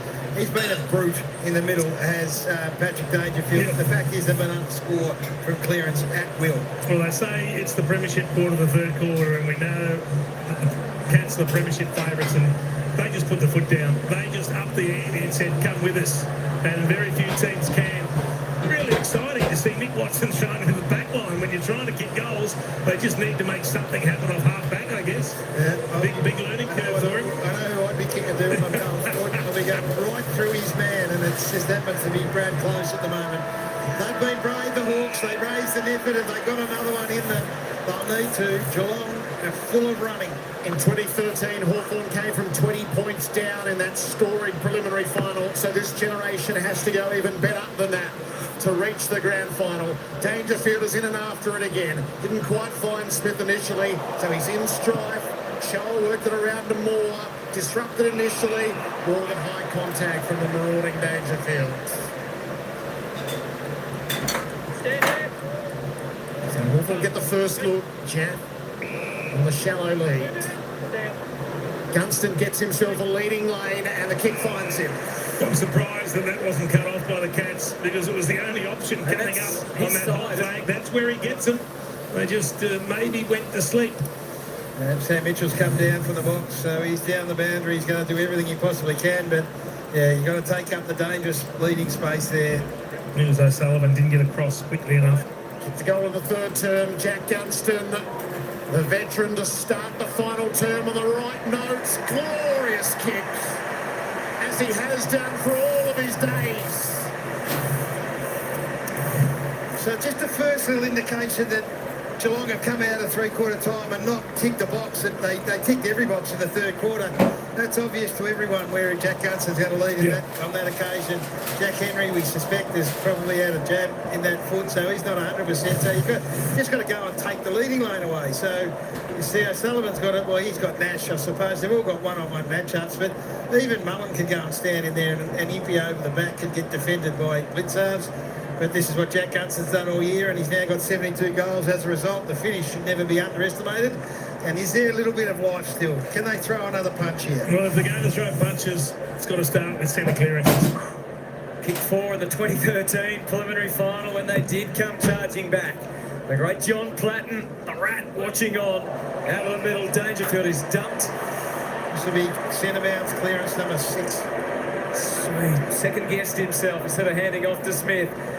The left foot close. Watson being tested as a defender. And you can see the result. It's all good and well, and it's great. And I love the fact that he's trying to be creative. Sam Mitchell, he's not going to die wondering, but I just play through Nick Watson for the rest of the quarter. If he's going to play him in the back half, whoever he plays on, go straight through him. The glorious uncertainty of sport. If you told us that Nick Watson would have been playing as a one-on-one defender coming here tonight, you say you have rocks in your head. But Brad Close, normally a marksman, and has deserted him again. In fact, it's fallen short. Weddle, Neil. And so as the Hawks kick one at one end, the Cats don't answer, and different elements to add to the mix. The rain has arrived at the MCG. The margin is 23 points. Amon changed his mind halfway through. Battle charged down. Now what might Neil do that he's got Dangerfield on the inboard? Danger goes, attacks it, wrenches it clear. Stengel a little fumble. Battle retrieves, gives it to Amon. Needs a short pass on the way out. It's to a one-on-one. Decoding the spoil more. The crumb rode around in the tackle. Newcomb just let a bit of traffic go by. Set Jack onto a dash. Close is trying to close. Got the kick away, might have affected it. Holmes is able to cut it off. Already you can see that just a little bit of moisture on the ball, which will make the handling more troublesome in this final term. Hawks have the only goal of the quarter. Margin is back to 23. As Smith takes off. His 28th disposal. No one's won more of the footy this year. Oh, the drop mark from Weddle. Neil, Atkins. To the outside, to the invisible man, or to the wizard. And it's over. Oh, he's had a poor game, Josh Weddle. We know how talented he is, and he's missed a lot of footy. But he's dropped marks, and he should have dropped. I thought Danger's going to swing on the right boot and kick it back. You kind of wonder why he didn't. He doesn't lose contested balls, does he? He's a beast. Yeah. Weddle rucking, though not really rucking, as the ball fell well short, and the wind making everyone's job a little more difficult. It's a rethrow. If he throws it in the same place, they're not going to get there again. The ruckman couldn't be. They're almost at centre half forward. Now they do come forward to where it's going to drop. De Koenig's fist got big on Jath. Dangerfield talking a big manner. Myers Oh, he's going to do it again, is he? This is one they will talk about for so many years to come. Patrick Dangerfield has kicked 3 goals. He has had 28 disposals. He couldn't do much more to send his team in a preliminary final. What a display from an absolute champion. It's one of the best individual performances I've seen for a long, long time, given the stage, given the occasion, and given what he's been able to do in terms of contested ball. Again, fumbling under pressure, the Hawks, it's just all started to come unstuck. But one man doesn't fumble. He just grabs it, and he's got one thing in mind, and that's to create space, kick the goal, and he does it. He executes. To put into context, though, it was halfway through the second quarter when they were at their most vulnerable that he kick-started it all. Yeah. And from there, he has not looked back. Those ranking numbers will tell you head and shoulders above the fields. And the shoulder of James Sicily is causing concern down on the bench. He is quite phenomenal. Yeah. Josh? No. So Weddle's having to go in the rush. Holmes pushed the other way.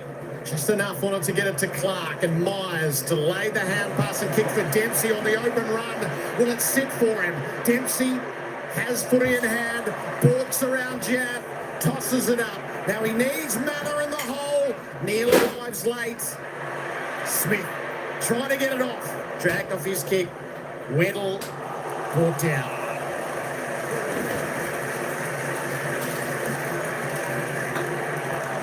Fierce pressure around the footy. Geelong taking territory in this final term also. Neil plants himself. Weddle swatted it, but it's out there. Martin in the tackle of Hardwick, kept his feet. Off to Clark. Couldn't find the open space. Moore got low. No free kick that time. Clark gives it to Stengel, trying to find an opening. Give them a look at the top of the square. Neil could spoil Barris. O'Connor underneath, has support. Myers gets his kick away. Yes, yes, yes! It's a breaking point now. I'm not sure what the grand final ticket situation is, whether you've got to queue up these days or whatever, but get in the line, because they're going to another grand final. They have absolutely blown this apart. And the longer the game goes, the better they look. And all these players that we've just admired and eulogised through the course of the year are getting back to their very best. And maybe that happens. They played 2 games in a month. They needed a little bit of time to find their range. But now Myers is cooking, and now Close is getting involved. And we know what Dangerfield's. They just took a while to get going, but it looks every inch like the team that have been the favourites now for a little while. Hawks have been brave. This powerful Geelong outfit is just humming. Infringement, a warning for Hawthorn to match that of earlier. So it's a game high, 35-point margin. Still time. Child has been given the ruck duties at the start of this quarter. Handoff from Clark, who's played his part, activated unexpectedly early. Holmes, Martin comes out hard, battle. Close, still doing all the hard things. McDonald, Myers again, go ahead, kick to Manor. Bose, Neil a deep, the kick, the idea was good, it was short, but Eamon gets in the way to Fort. They're going to go now, don't they? But whether they've got the energy to do it, Chase. He wanted to keep going and go out the other side, but there were too many Geelong players. And the kick is partially smothered, so Manor controls the footy, gives them a look. Martin. It's a level of pressure they just haven't been able to handle. They have upped the ante after getting a little bit of a shock in the first quarter. They didn't understand what was going on. They regathered themselves very well, the Cats. And now they're just controlling the tempo of the game. When Hawthorn get it, it's incredibly frantic, the pressure that's put on them. And then they're just punishing them going back the other way. Jack Martin could very well ensure that his 13th game as a Cat will be in a grand final with this kick. Martin puts it on its way. It's shallow, and Weddle chooses quite rightly to mark. I think this crowd has peaked at very close to 100,000, but there's a few with a walk in the aisle. It's been a superb turnout. Weddle, Sicily, still there on the move. Child worked his way through nicely. Handed off to Amon, Warple, in a straight line to centre half. Well, their best path to goal is Jack Gunston. Perfectly timed nudge. Has to deal with Humphreys. Fired it out to Moore. Not going to be particularly easy. Atkins closed quickly and ruthlessly. And even that, when it all falls apart, it looks really bad. Jack Gunston, that's a regulation hand pass inside. It just goes straight to ground. Rain getting stronger now, just to add more difficulty and trying to string some goals together. Mullen kicked his first goal, of course, in AFL footy last week. His mum in the stands. Weddle plays it back. Manor tried to pinch it away. Jath did well, not once but twice, and now musters a third effort to McDonald. Had a little look around. Atkins was coming, and coming hard. He knows no other way. Atkins to half forward. Down to Shannon Neal. Barris went for a ride. Underturned. Neal. Can he see off Battle as well? No. He's fought hard, Josh Battle. He's had his hands full with Jeremy Cameron, but he's competed admirably. Baines getting heavier by the second. So Sicily's gone forward. He's one of the targets. De Koning picks him up, but become a little bit stagnant. Aim on for McDonald. It slips across the turf and out of play. I think they fired all their bullets early and they've run out of gas, Thorks. Here's the crowd number, 99,597. It's a modern-day record for a preliminary final since these became twin grand final deciders, eclipsing the 2007 crowd of 98,002. Where are those other 403 people? Hawthorn free kick to Moore. Can Moore find a target? Gunston gets going out in the pocket. Henry got the fist to keep it away.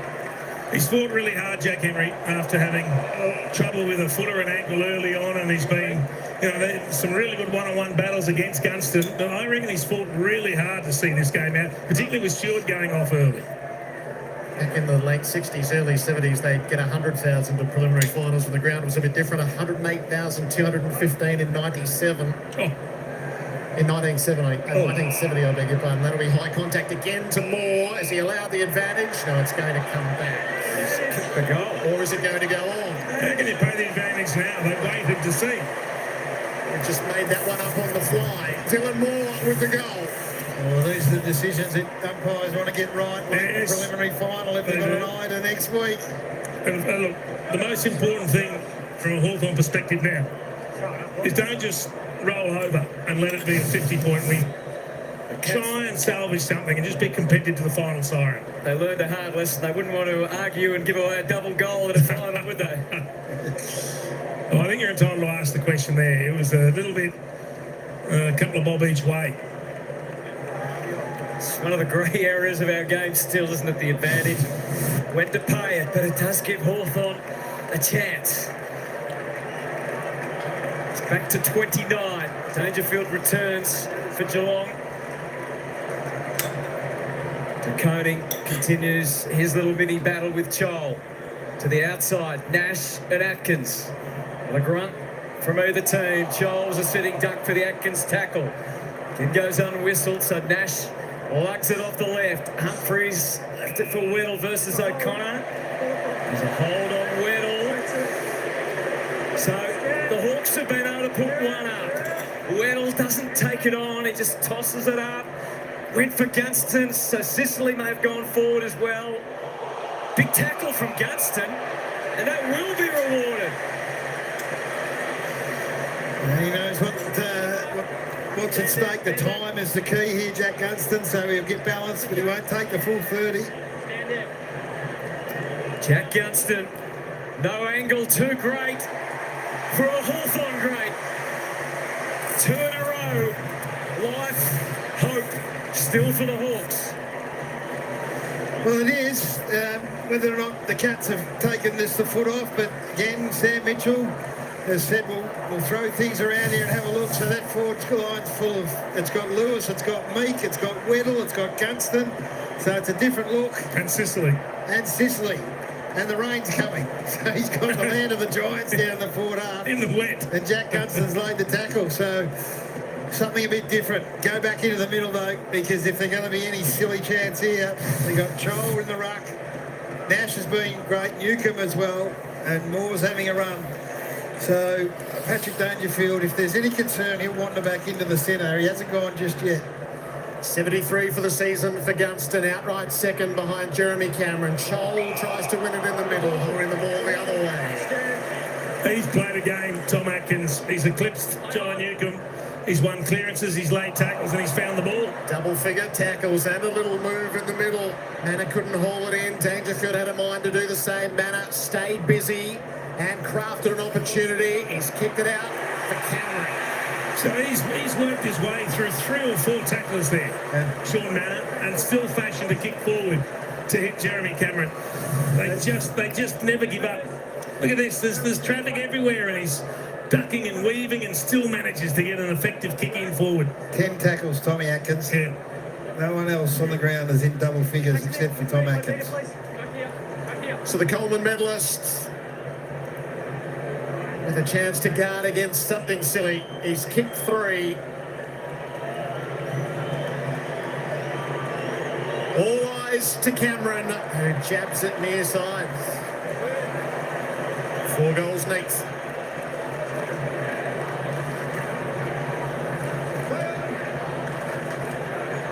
Amon trots off. Sends the Hawks to the wing. Humphreys touched under it by Sicily. Meek feels like a long way down to Moore. He tries to draw another high contact tackle. And does. And he gets it. Gee, he gets a lot of those, doesn't he? And he's off. Driving ball. Henry in front of Gunston. It didn't arrive, Lewis. So close. Joel. Cool. Calm. Marbior, he's got D'Ambrosio in the corridor, arms out, all on his own, and he didn't even look. He's gone for the miracle goal. Tries to kick a running left foot banana. Not 15, Humphreys. Able to keep his composure. A kick for Henry. It was hugged in the chest mark. It's the Cats with possession out of half-back. Long up the line, Chatham Stengel had cleared them. It runs on at the back for Hardwick. And where might he go? Right into the middle of the ground for Meek. The overlap run comes from Watson. Meek doesn't give. He kicks instead for Chol. Gaffrey's guarding 2 of them. Chol takes the mark. Well, this is a big kick here. This just puts life back into it, and for all those that have walked the aisles, they might just have to turn around and come back. So Marbior Chol takes the full allotment of time, given the magnitude of the kick. Admirable. This is admirable. They did it in the 3rd quarter, kick 3 in a row. This to close it to under 20 points. It was 35 not that long ago. This is to make it 18 points. Marbior Chol to make it possible for the Hawks. He does. Back you come. It's an admirable trait for a team to have, Gaz. The ability to fight when things look lost, when you look like you're out of the contest, and you just keep continuing to fight and making sure that you're competitive right through the final. Sorry, sometimes you just never know what might happen. You can get that momentum shift. No, it's brilliant. You're playing against a benchmark team who just, on behalf of Patrick Dangerfield and a couple of others, just split the game wide open.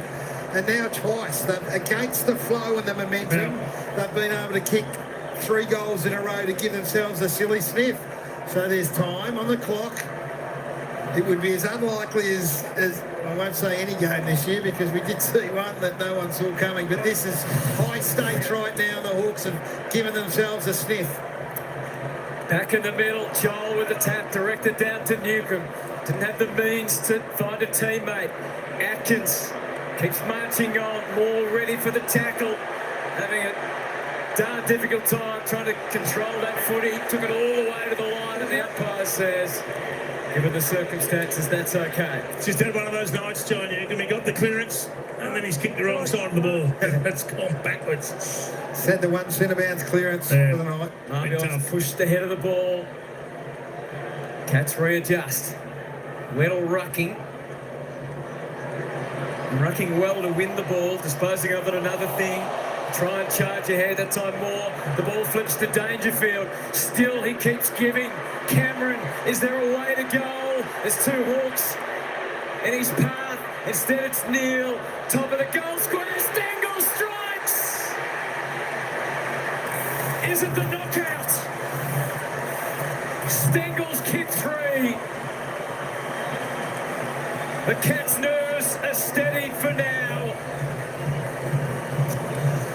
And the margin is back to 24. Yeah, they've had the answers, haven't they? They've been able to find one when they've just got a little bit uncomfortable. They've been able to find a goal. And look, it's all or nothing. Dylan Moore's trying to blast his way through there. I thought that was a bit throwy. And Dangerfield again gets it forward. Good contest from Jeremy until he fell over. And then look, from nowhere, in he comes and just flushes it in the wet, side of the boot, straight through. Just the ability to control clearances. 44 to 29 for the Cats. They've had the answers when they've needed it, and they've needed that territory. They've been able to find it. 7 goals they've kicked from stoppage for the night. 4 goals, 7 minutes. You can run your own maths on it, whether it's possible. Impey's kick didn't have a lot of carry to it, and Atkins at the furnace once more. He's been in the best handful of players on the ground as well, Tom Atkins. No question. And the uncontested Marcus Gold from here. He wouldn't be far away either, this fella. First preliminary final, been recruited to give them something a bit different, and he's delivered. Kicks for Dangerfield, who's got a few with him and against him. Dangerfield tried to claim it, driven to the turf. Clark overran it, slapped on by Moore, good play. Ginnivan took the yardage and got past Joel. Guthrie stuck a hand out. Now he has to get in against Watson. Bailey Smith is there as well. O'Sullivan will change direction, which was risky. Gave McDonald a look on the short kick. Holmes sticks the tackle and wins holding the ball.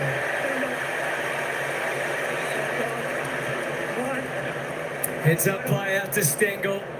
Drops the footy, but calmly kicks it down the line. The 35-year-old, number 35, might end up with about that number of possessions. He's 31st. Sends the Cats wide. Weddle still risk averse. It's got shades of the Sam Kekovich taking on a team on his own story, this one. He might fashion that into something in the future. He's 35. Yeah. You marvel at Jack Gunston. He's got 2 more years. He's got 2 years on Jack Gunston. 31 possessions, 8 clearances and 3 goals and 13 score involvements. 6 minutes remaining. Moore, battle at Nash, trying to squirm his way out. Well, there's some story out of it, isn't there? Tom Stewart, who will miss the grand final, which is going to be a talking point, and it just adds to the magnitude of the victory, really. He and Henry off the ground at the same time early in the game when they were under siege, and they've been able to gather themselves. Blitz halves. Dangerfield again, staying on duty till the job is done. Clark fashioned to kick forward. Martin came out. And again. This is just astonishing. Some frustration. Yeah, very frustrated, John. He just threw him over the boundary line. The bosses, Curran and Olds, watching on. Familiar faces. The Prime Minister's a Hawthorn fan. The Deputy Prime Minister's a Mad Cat. They were sitting together. Mad Cat. I think they've parted company for the time being. Dempsey got run over by Scrimshaw. Guys are backing out this way.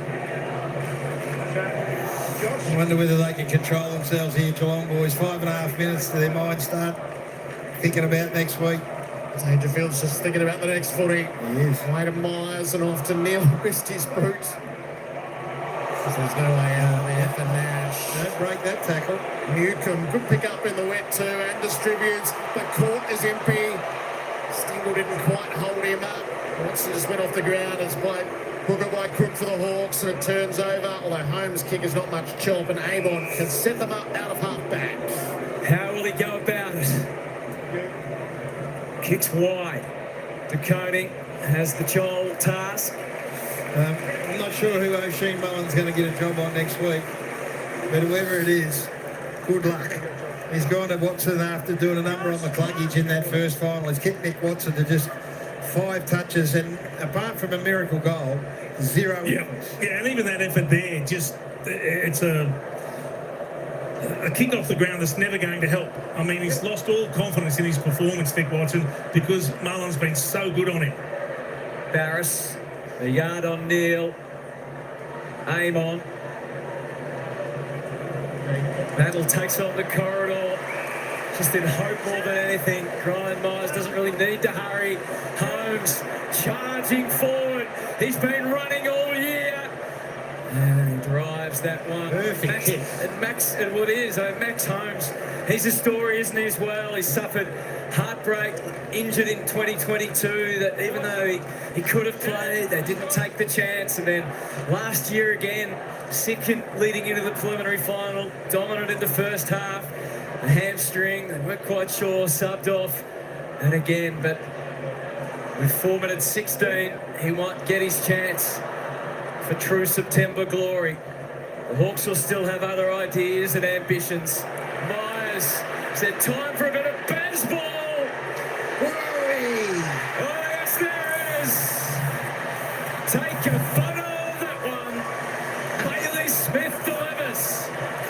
Gee, they've handled the ball cleanly, the Cats, and we've seen repeatedly the Hawks unable to really get control of the footy at ground level, but as soon as it fires out, bang, bang, quick hand pass, Bailey Smith handles it cleanly, and then he sets sail for goal. And another exquisite finish. Yeah. We've seen half another, so there's the fumble again, can't get it at ground level, clean pickup, quick hands, clean take, and a brilliant finish. How's he feeling? Bailey Smith, he's had an unbelievable night in a prelim, and he's going to be playing in the grand final. So made the big move down to Geelong. He's had moments throughout the course of the year that have been controversial, not least of all last week. But from a footy point of view, he's been beyond reproach. He's going to go to the Brownlow Medal Monday night, a live chance, and then he's going to rock up here on grand final day. The Cats fans have trusted themselves to celebrate in the stands. Holmes doing his thing from the wing. He hooks it wide. Stengel just measured up all the angles. Takes his own sweet time. What a footy club, eh? What a football club. They're going to be there again. And they're going to be so hard to toss. There was some rust early. There was rust everywhere. But they got that sorted out. And just the symbolism of going in at half-time, a point up, massive. Cameron had right of way in the air, knocked away. I just love their ability to adapt when things perhaps didn't go their way early. Wasn't the look they were expecting. Quarter time, they adjusted so well. At the end of the day, the number one weapon for anything when you're in trouble is to lift the pressure, and they were able to do that. Attacking to the ends. Neil Ginnivan doesn't have it initially, but he does now. Hand pass didn't do Warple any favours. Smith tumbles over the boundary. So 2011, Chris Scott's first year, they make the grand final and win it. Had to wait till 2020, the COVID year, to get back. Richmond beat them 2022. Through and dominant against Sydney, and now fourth grand final under Chris Scott to add to what happened in the Mark Thompson era. Nash works it down the line. Cats had good numbers though. He was called on early and he met that call. Another big, does have the odd trouble with the kick from time to time. You can't possibly say insufficient intent because no one kicks it off the ankle, do they? Yeah, no intent. It's just a clean shank. Basically hits the inside of the heel. I can imagine how that happens. Blitzavs is playing his first ruck in the absence of Stanley. Weddle's gone in there to get himself into it. Wickham's hand pass up in the air and knocked away of Smith, who fancies a bit of a dash. Kicks out perfectly for Dangerfield. Well done, Barris. Fills the hole and gets it out of bounds. Yeah, it's a good spoil, Tom Barris. Dangerfield marks that on his chest on the lead if he doesn't get there. Another great kick from Bailey Smith. They've had all the answers, celebrations on the bench, and they're entitled to all of that. And the one we spare a thought for, unfortunately, is going to be Tom Stewart. Yeah, a bit of sweetness about it for Cats vice captain. Cameron, Weddle, Blitzarves. Jabbed out of there by McDonald. Bailey Smith on the up back to DeConey. Ginnivan. So 35 possessions for Bailey Smith. And his first outing from a preliminary final point of view. He's run himself to 36 now, 36 to Smith, 32 to Dangerfield, 27 to Myers, 25 to Holmes. 26 to Carl Amon, the best for the Hawks. O'Sullivan in just his second final. His first preliminary final and in his second year. Yeah, how's he feeling? Yeah, he'll be playing in a grand final. Amon to Impey have given them so much drive right throughout the year. Ginnivan, Sicily tries to step forward, but O'Connor, who's probably played his best season. He's already a premiership player, but in his 9th year, the Irish have given the Cats so much. Zach Tui, of course, carved out the path to some extent. The cameras still focus on the big names. He's none bigger than Patrick Dangerfield, but not far behind is this man, Jeremy Cameron. It's a bit of cheer for your favourite right now. Newcombe will stand underneath, drop the mark. Manor slung off it and lost it. So Sean Manor kicked 6 in the VFL Grand Final. That's how he opened this opportunity up. He's going to see an AFL Grand Final next week. Just a bit of a chip kick. Humphries was terrific between a couple. He pulled the play on, so Moore's got him. But Dempsey on the outside. Can't quite find the way forward in the manner that they would have liked. No problems. I think we're safely in jump time, Jared, and we're just winding the clock down. It's been impressive. I mean, the Hawks flew out of the blocks again, as they have done in all of their finals. But this team is just, they're the consummate professionals. Set the structures right to the end. The rain's as heavy as it has been. And it just ties things up. The Hawks led at quarter time by 13, but it's 21 early. The Cats by 1 at half time, 28 at the final change. And the congratulations have been exchanged in the coach's box right now. Impey rounds it up at the defensive 50. Barris out the back for support. And the chip kick to work it to Amon. The Hawks might bring it right through the middle. Moore slices his kick up to Mitch Lewis. He's been terrific, really. And Gunston's the target. Has he got one more left in his 2025 season? Guthrie trying to thwart him. Not a bad effort to the teeth of goal. Oh, Battle couldn't hang on. Hasn't kicked the goal as a Hawk yet. That probably should have been it. He's still not totally out of it. Jeremy Cameron, though, settles things off the last line. Oh, Barrel. Clear and kick, and what a way to do it. The nudge is on. The countdown is on. The siren is imminent as the rain pours down. We wait for the sweet sound. True greatness lasts from a club and a captain. The Cats are into another grand final on the back and the shoulders of a truly remarkable man, Patrick Dangerfield. It's a win for the ageless.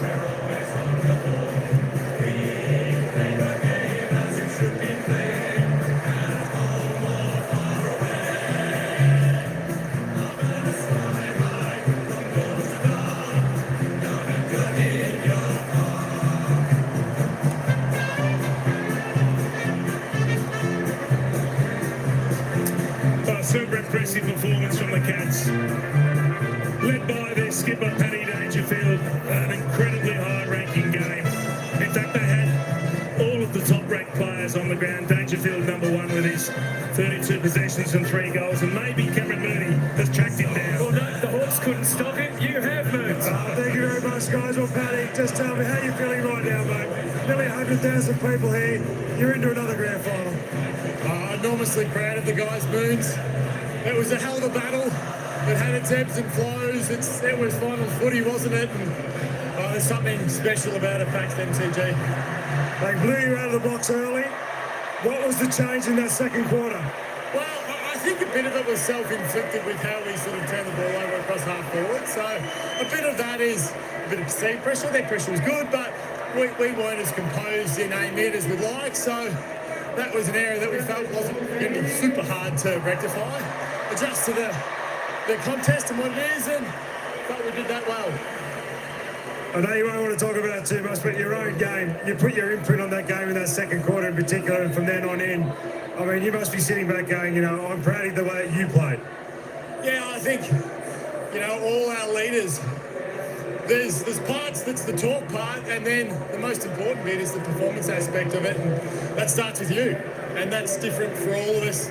You know, each, you know, respectful lines, and it's good to play well in the big games, mate. Bailey Smith, first year here, first prelim final. He has an outstanding game. He had a hard week. For him to come out tonight, it's pretty special.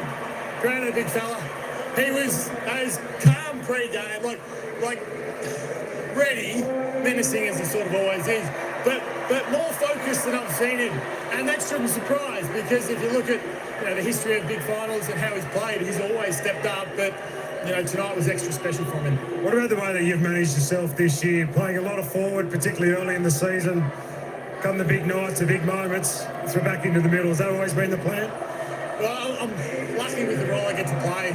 The guys that are in there, they're selfless. Like, they've spent a lot of the time in there, and you know, they're the first ones to step out with whatever is the best mix for us, and you know, it worked tonight. What about the coach this week? How calm and collected was he? Yeah, he was super focused. I mean, all our coaches were. We've had 2 weeks to prepare for this game. The Hawks were super impressive last week, so we knew it was going to be a hell of a battle, and we set ourselves for it and executed. We talk about this rivalry all week. I'm not sure how much he's talked about it inside your four walls, but to come up against the big rival in a prelim final night, you must have been thinking to yourself, this is going to be one hell of a night. Well, we're just so fortunate we get to play in games like this, and Hawthorn are the same. You know, we just have tremendous respect for Sam and James and how they're setting the team up, and it was another great battle. What do you do tomorrow, and who do you think's going to win? Feet are up, sauna at home, Moons. Don't know, but we're ready. Go and enjoy, brother. Thanks, mate. It's pretty succinct, wasn't it? We're ready, and they are ready. This is a powerful unit, and they're going to have to cover the loss of Tom Stewart.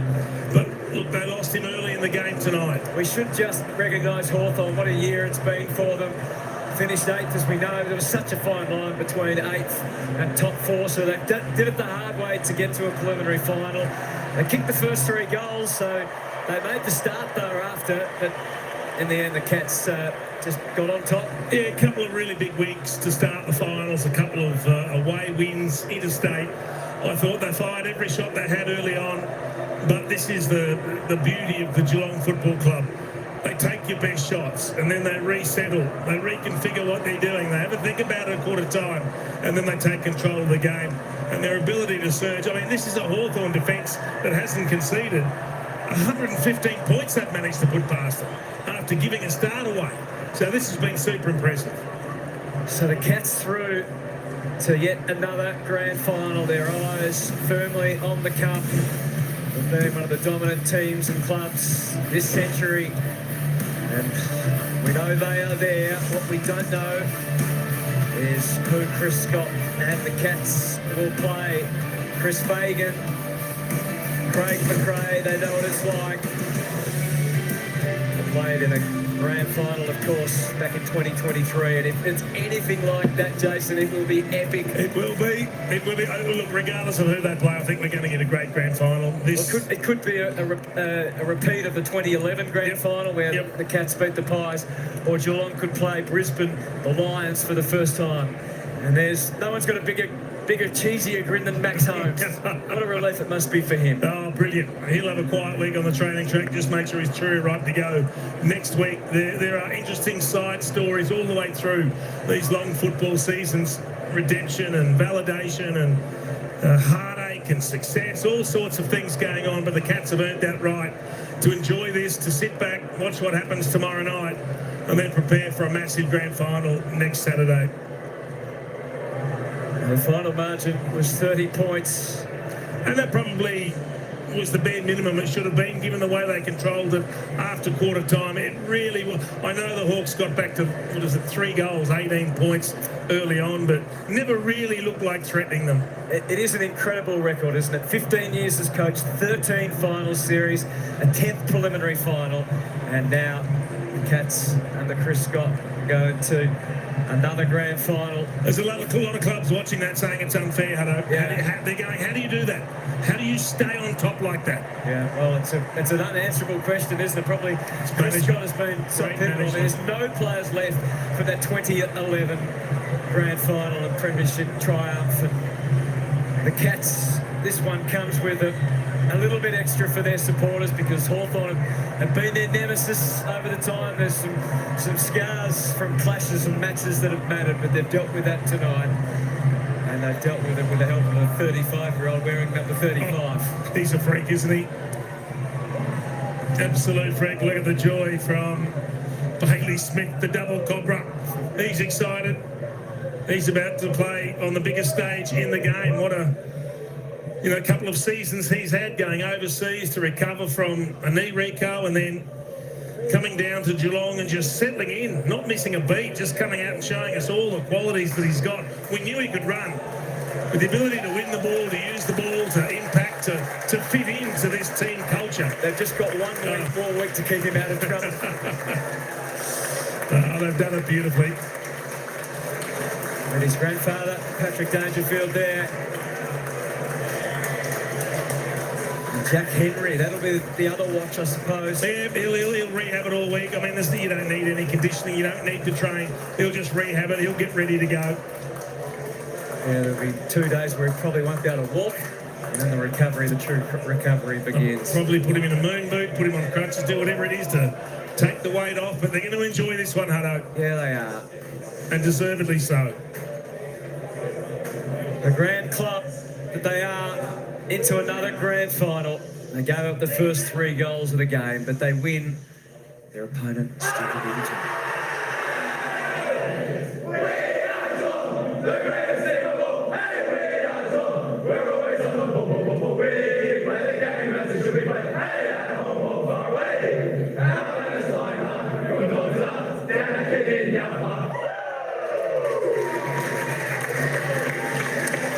This magnificent football club have done it again. They're heading back to the last day in September, and they've done it in fine style. They were rusty early, Cameron Mooney. They had a few cobwebs to blow out, but blow them out they did. They won running away, and they are just... You must be so proud, a former member of this. So proud of this football club, Gary. I mean, you talk about that first quarter. I think we're all a little bit nervous here as a Geelong supporter because the way that Hawthorn started was absolutely fantastic. But that second quarter to come back into it, led by... Paddy, let's be honest, he was unbelievable tonight. It's one of the greatest games I've seen a captain play for this football club, and he led them into another grand final and somewhere they deserve to be. Yeah, and look, they came in here and they haven't gone over the top at all. It was a very, very strong rendition of the song, which you expect, and there's genuine excitement. There's everyone from Conor O'Sullivan, who's just in his second year, is now going to go to an AFL grand final, to that man, Max Holmes, who's had an opportunity to go to a grand final on a couple of occasions. Well, he ran past me before, he touched the hamstrings, and the hamstrings look fine. That's fantastic news for a man that's missed out and almost got there, so congratulations, Max. You must be thrilled. Yeah, no, I'm ecstatic. I'm not going to make much sense right now. The adrenaline's going, so yeah, on top of the world. I'll tell you what you are going to do. You're going to wrap yourself in cotton wool this week and make sure that there's nothing that can keep you away from next Saturday. But a outstanding win. We're talking about it, Cameron and I. It was a rusty first quarter. Did you feel that out there? Yeah, we were pretty rubbish. Oh, we had them early. First 10 minutes, I thought, but then we just kind of fell apart a bit. But we've got a mature group, and even though we've got a lot of young guys that are playing like their first final series, or probably seconds, most of them, but we just knew that we had it in us, and we knew that we'd get our game going, and yeah, I guess we got that going after that. What about your first quarter, Max? You only had the 2 possessions. In the second quarter, you had the 8. So you picked yourself up after quarter time. What was going through your head? Yeah, Scotty came to me at quarter time. He was like, "Do you want to play half back? Do you want to get out of the midfield?" I was like, I think I'm going all right. The ball just doesn't bounce away. I'll stick at it. But it's that happens in footy, I guess. You just don't get near the ball. And but the way you turned it around, it was fantastic. How did you do that?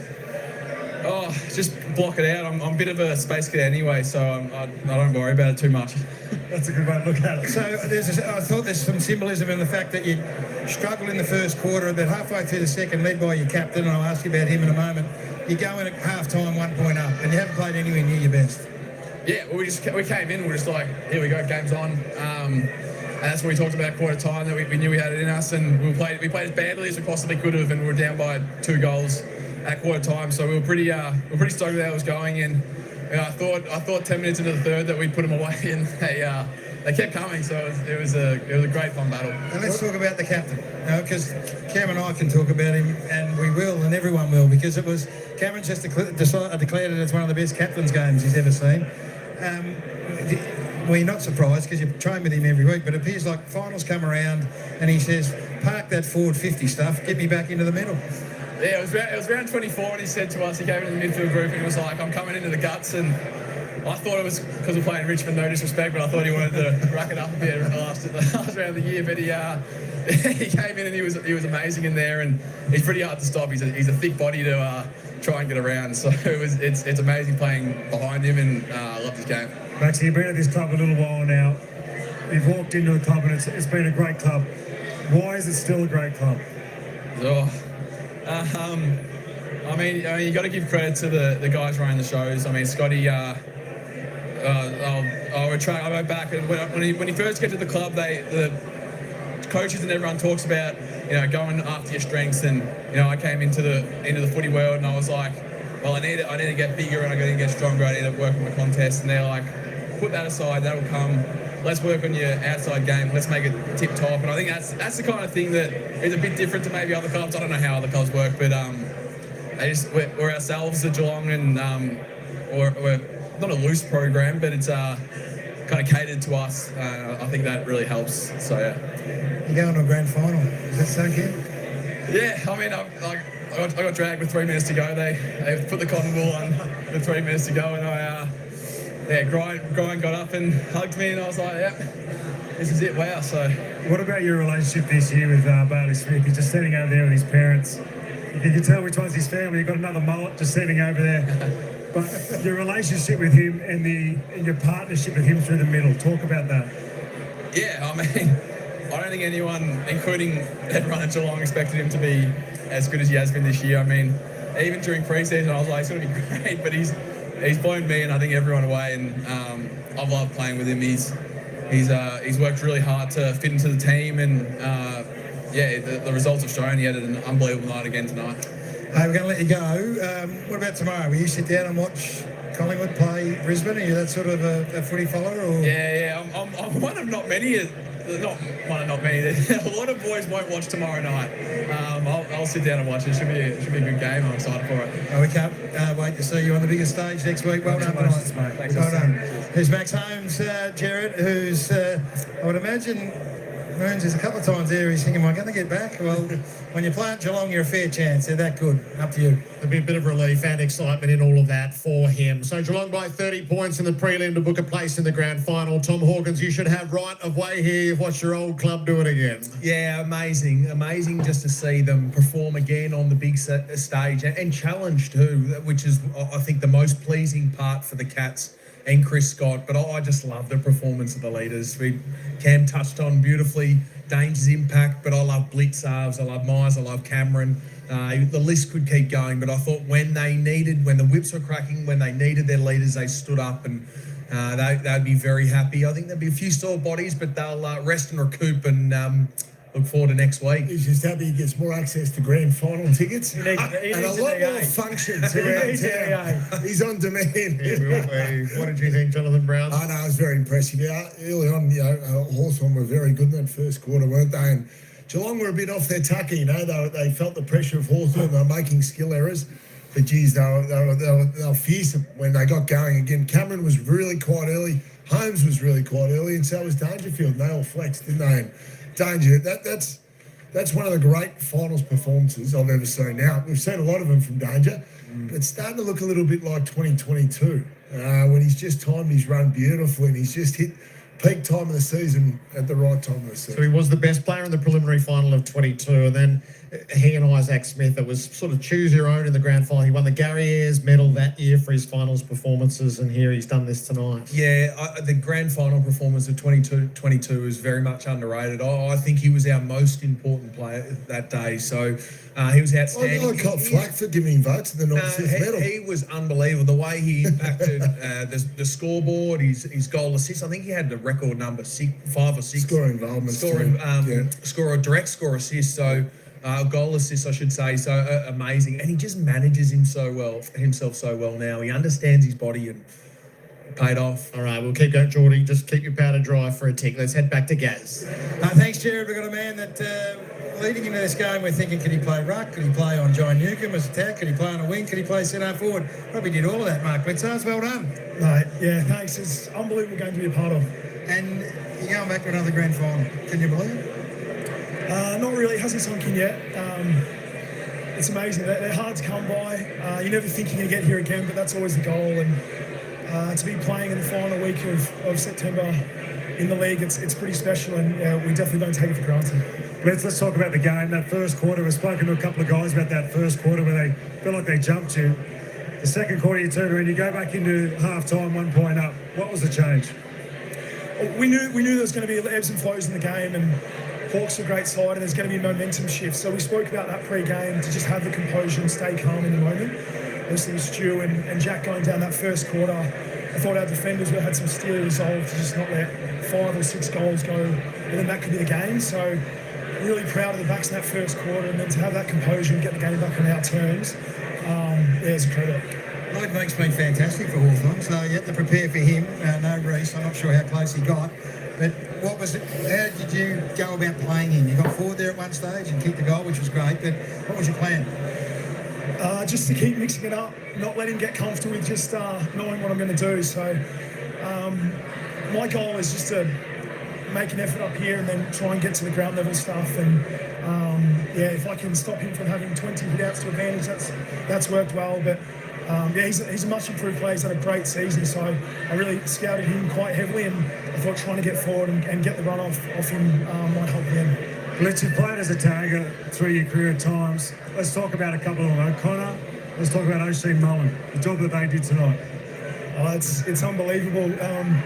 It's almost getting like we're expecting it, but they prep so well, and they're the ultimate team players. They're happy to play whatever role Scotty asks of them, and they're just so tough and hard at the ball. So if we ask them to attack, they will. If we ask them to shut down a play, they will. So both of them have been really committed this year, and it's shown in their season. They've been having great seasons. Got them everywhere. Tommy Atkins just walked past us. What about Tommy Atkins' 3 or 4 plays? That was unbelievable. John Newcombe was going to be the player of the final series, and Tommy just took him to town. He's had a great final series, Jai. So Axe has had to just do whatever he can, and he hates the credit and all that. But he's a tackling machine. But the way he's been able to attack games too, he's had a great season. Hey, we're going to work through a few, you guys. We're going to let you go. We just asked Maxie Holmes, what do you do tomorrow? Do you sit down and watch Collingwood and Brisbane, or are you someone that just likes to get away from it? I haven't thought that far ahead yet. I'll definitely recover, have a lovely brekkie and a nice coffee. I'll watch the game, scope it out, see how we go. You're going to be there, that's amazing. Well done, mate. Great effort. Well done, mate. Mark Blitzars, a star. Jared? He's everything they need him to be. Jordan Lewis, tonight's number one, with thanks to Ford Ranger, is Patrick Dangerfield. Give us your view as a seasoned finals veteran. I thought he was sensational. Even the last contest, just down the last, the game was done, but he just commits his body to every sort of contest. So when they came back out after 3/4 time, it was him, it was Myers, everything that went forward, and just the tenacity in which he attacked the contest. I thought the third quarter was a period where Hawthorn really fumbled, and they lost control around stoppages, which meant that they lost control in terms of the field position. And it was a big reason on the back of Paddy Dangerfield's quarter. It was huge, and I think this is what Geelong do really well as an organisation. And yes, the players have to take some credit as well. But when you've been a successful side for a long period of time, you learn how to time your own. There is no reason to be good in June, July. Right now, he is showing the competition once again. He knows his body. He knows when to peak.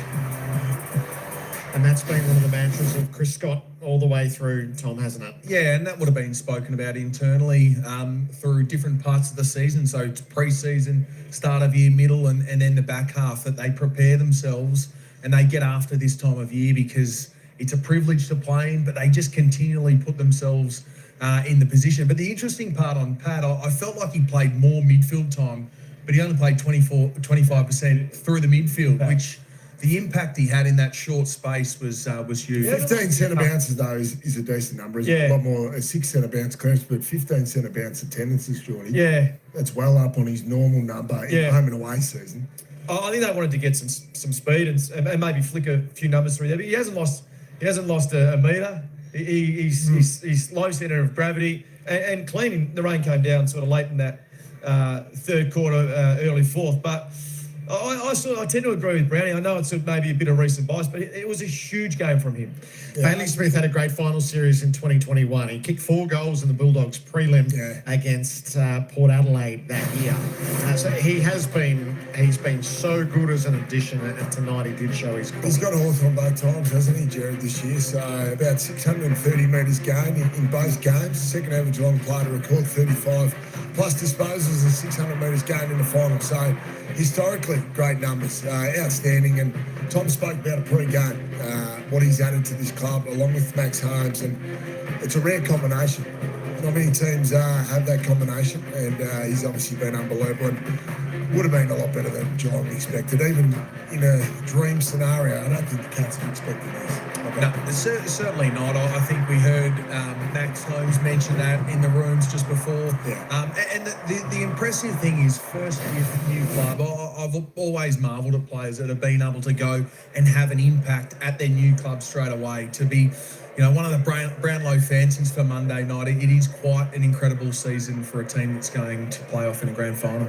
And off a knee reconstruction as well. I think that's the impressive part. I mean, we caught up with him grand final week last year, and he was a bit lost. He sort of he fell out of favour with the club, and certainly fell out of love with the footy. So new environment, it seems really happy. But it is what it is. Does show how important environments are. Absolutely. I saw it with Joe Danaher when Joe Danaher moved to the Brisbane Lions, and the immediate uplift had in his career. The same thing's happened with Bailey Smith. Yeah, he's repaid them in spades. I must admit, his mum and dad were here. They were nervous watchers, even when the game was done and dusted, Jared. But his dad's a staunch Hawthorn supporter. Okay. But it was a win-win for him today. He knows where those cameras are. He knows exactly where that fixed camera is in the change rooms as well. That's where Gaz is. Got a couple of old blokes here, and they're just struggling at the moment to get through. We didn't really want to interview Patrick. They kept going vroom to me. Geez, I don't know what is that all about? I don't know, guys. I'm a keen watcher of you. You're in the running for the magnificent Mustang, and I'll say this: it's half a chance to get a vote. Jez, what do you think of the big fella? Oh, mate, I can barely hear. It's that loud down here. Far out. We ran into each other tonight, though, didn't we? That happens often. That happens often. That's probably me there, but how good's that? It's actually a nice knee to the kid here. You did well to get up. Yeah, you did. That was twice. That was the second time. Sorry, mate. But, the team rule is get out of Jez's way. As good as you are, ground ball isn't always your one wood. It's not, but... Mate, I need to take a deep breath here because that was so special. Big games, 99,000 as well, which it was that loud out there. It was incredible, but it was nice to have to play right to the end as well because we know that they'll fight back and they're a quality outfit. So, it was nice those last 3 minutes to soak it in. So, Patrick, Cam's just said it's the best captain. I don't want to embarrass you, but Cam just declared it the best captain's game he's ever seen. I'm not sure how you rate your own game, but... And all modesty aside, it is one of the special finals matches of all time. Were you feeling it out there? It looked like you were. I think pre-game, we all sort of felt good. Jez said, the boot's gone on well pre-game. And I said, so's mine, actually. It's good it feels good to play good in big games, guys. But I think that's, you can cut and paste that for a lot of our guys tonight. And that's been the secret to our success right throughout the season. It really has been. Jack Henry goes off and it's like, he's had a history of feet issues and it was like, this is an unsure one here. He's so important to us. And then he's back. It's like finals footy, there's some special parts of it, and there were some great stories for us tonight and some bittersweet ones as well. Hey, we're very conscious of the fact that we've played. We know what it's like. You want to go sit down and enjoy this. So we won't hold you too long, but grand final week, Jesse, you'll sit down tomorrow, you'll get the cows sorted, get the hay fed to them, and then open a beer and watch Collingwood and Brisbane. I'm not going to change anything now. Why would you? So, back down the highway tonight. It's going to be good. Probably light a fire, burn some timber and enjoy it. But I'm looking forward to watching. No chainsaw. Yeah, no chainsaw. Leave that on tomorrow. We had a little quick chat in the corridor about 3 weeks ago with Scotty as well. I'm banned from the chainsaws for one more week. But, I'm going to keep things pretty simple this week and enjoy it. We're full of admiration. Cam's got a tear in his eye. I just think your footy club's outstanding and you're back there again. So we'll see how we go Monday night. Don't get ahead of yourself. And well done to you, Jezza. Well done, Thanks, boys. guys. Thanks, Back to you, Jared. Good on you, Gaz. So 2 of the old stages, and the third, Tom Stewart's not going to be there, which is such a big part of tonight's conversation, Tom. Yeah, look, he's a key figurehead down there in defence for Geelong. They look really stable when he's there. He provides so much leadership as the vice captain of the Cats. So a sad story, gives opportunity to someone, but first and foremost, we hope Tom is okay and feeling good. We haven't seen any signs of him, but it's awfully sad when someone misses in those circumstances. They changed the rules on the back of that. It was always going to happen. Who was the first big name player that was going to miss a grand final because of the concussion rule? Not saying it's wrong, but the fact is it's 12 days, and it was going to happen eventually. And Tom Stewart's number unfortunately comes up. Do they change the rules next year? Yeah, only if they had it in their minds to do so. They could have done it for years leading up to this, but they've opted not to, and now it's very much front and centre. It happened in an AFLW grand final. Chelsea Roundel missed for Adelaide, and that was big, but didn't probably have the cut through this rule. So it'll be the industry-wide conversation that was coming. And without Tom Stewart, think back to just how dominant he was against Brisbane in the qualifying final. If Reece Stanley is ready to play, probably it redeploys Blitzarves and Stanley goes back into the ruck. If he's not, then it's a more complicated conversation. Yeah, and I think they held up really well tonight down there under some pressure. Jack Henry goes off early with what looked like to be an Achilles foot injury, which we thought he was done up here and finds a way to get back out there. Now he's going to be sore. They touched on that in the rooms, but a key piece and need him fit and firing. Can they cover a player like Stewart? Well, you can't, but you can make alterations through other players that they have. Blitzarves and Jack Bowes, or Reece Stanley is named it as emergency. So there's a fair chance we see him next week to give that ultimate flexibility to the Cats. At the end of the day, if the midfield performs like that after quarter time, the back line will hold up all right, no matter who's down there. So that's the key to it. Hawthorn's run from 8th finishes in a preliminary final. Here's Sam Mitchell, the vanquished coach.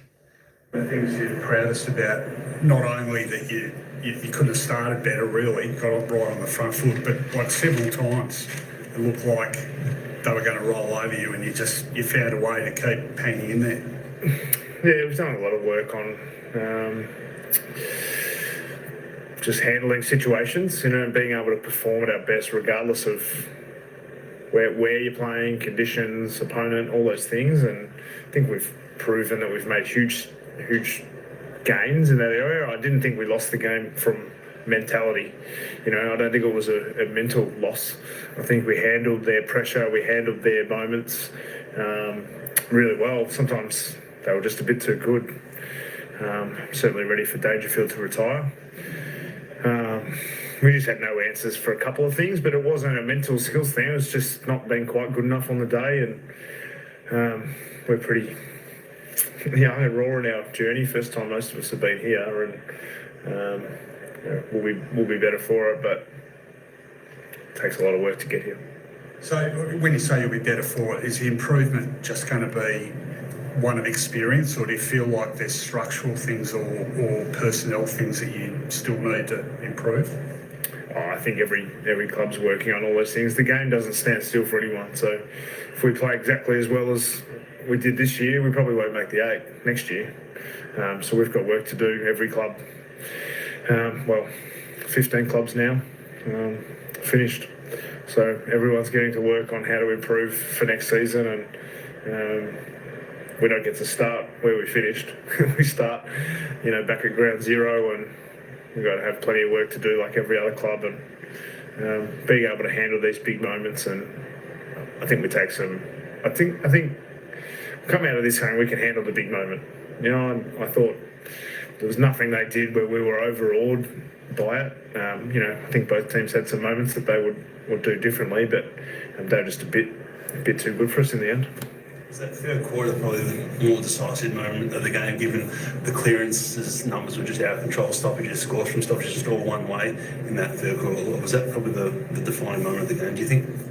Yeah, I mean, the stoppage numbers were out of control the whole game, really. I think centre bounce ended up 5-20. So trying to win a game from the back half against a very strong defensive team is always going to be really difficult. So because we couldn't get the ball into our front half enough, I think we only had 40 inside 50s and kicked 13 goals. So it wasn't an offensive issue, really, the game. The game was, they were a bit too good around the clearances, around the territory battle, and we were pretty potent when we went forward. We just couldn't get it there anywhere near often enough to cause them enough trouble, and we managed to get just close enough to be within striking distance, and they'd get one back. So, yeah, they probably had the damn wall.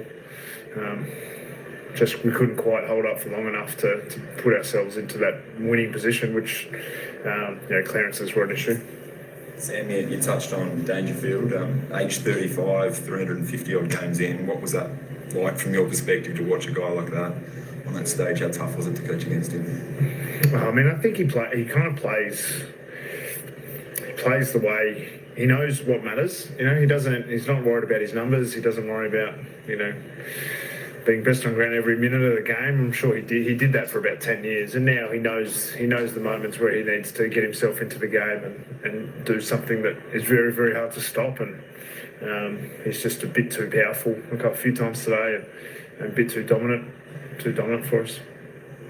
Sam, from a coaching perspective at half time, what were some of the things that you considered and some of the key messaging to try and get back into the game, because they disarmed your offence? Yeah, I thought our offence was quite strong. We just weren't able to get the ball into territory often enough. So I think at half time we had a lead and then we'd given it up. I think it was 1 point. So it's half time of a preliminary final against a good side. Where would you rather be? So let's play with some energy and let's try to get the ball forward. They kicked a goal from the first centre bounce, I think. So, being able to stay in it and then fight back even from that point, I think there was something to learn and grow from there. What's some of the key messages going forward with this playing group? It's been a big journey for the team throughout the course of the season. What's some of those things that you can take forward with this group as they continue to grow? I think there's plenty to take from the season. We're making progress. Our best stands up. I think we've got to the point now where our best is good enough, but we needed to produce pretty close to the very top end of what we were capable of tonight to beat a really quality side, and we weren't.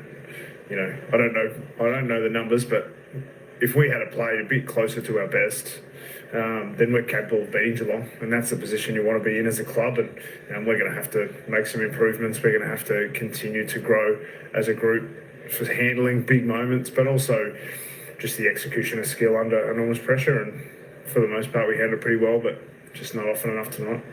Sam, what are your thoughts on the end of season bye? Obviously Tom Stewart now will be out of the grand final next week. There's obviously a lot of talk moving from the end of round 24 to before the grand. Got any thoughts on that? You can ask me another day. I don't care right now. So I don't mean. I just my mental capacities of dealing with what I'm dealing with right now. That I don't give a shit. Sorry. We're surprised how fumbling you were and trying to take that extra step and handball into opposition. That surprised me, but perhaps the last couple of weeks have caught up with the team. No, I think we played reasonably high risk sort of brand of footy, and we've made plenty of mistakes over the last couple of games as well. It's just that it worked out in the end. Whereas this week, we had a few moments where we just didn't handle different moments, didn't handle the way they defended us at different stages, and we gave ourselves chances to win. We just weren't able to execute the skill often enough. So was I surprised? Not really. I mean, you play in front of 99,500. There's going to be some errors. I don't know. I'm disappointed. What about the setup for the middle? Sorry, because Mick was getting the tap outs, obviously. So people trying to do something to structure in the middle there. Yeah, well, we ended up rucking Barbs, we rucked Weddle, we started to try to hit it to the wingers, everything in our kit bag we threw out, and none of it worked. Just ask you a big picture one, if you're looking at the, developmental graph, week 2 of the finals last year, week 3 this year, finish 8th, but with a lot of wins. Do you feel like is that the level of improvement you would have hoped for, expected? Have you sort of, relative to what you wanted to see, have you achieved that? It's a very complicated question, sorry.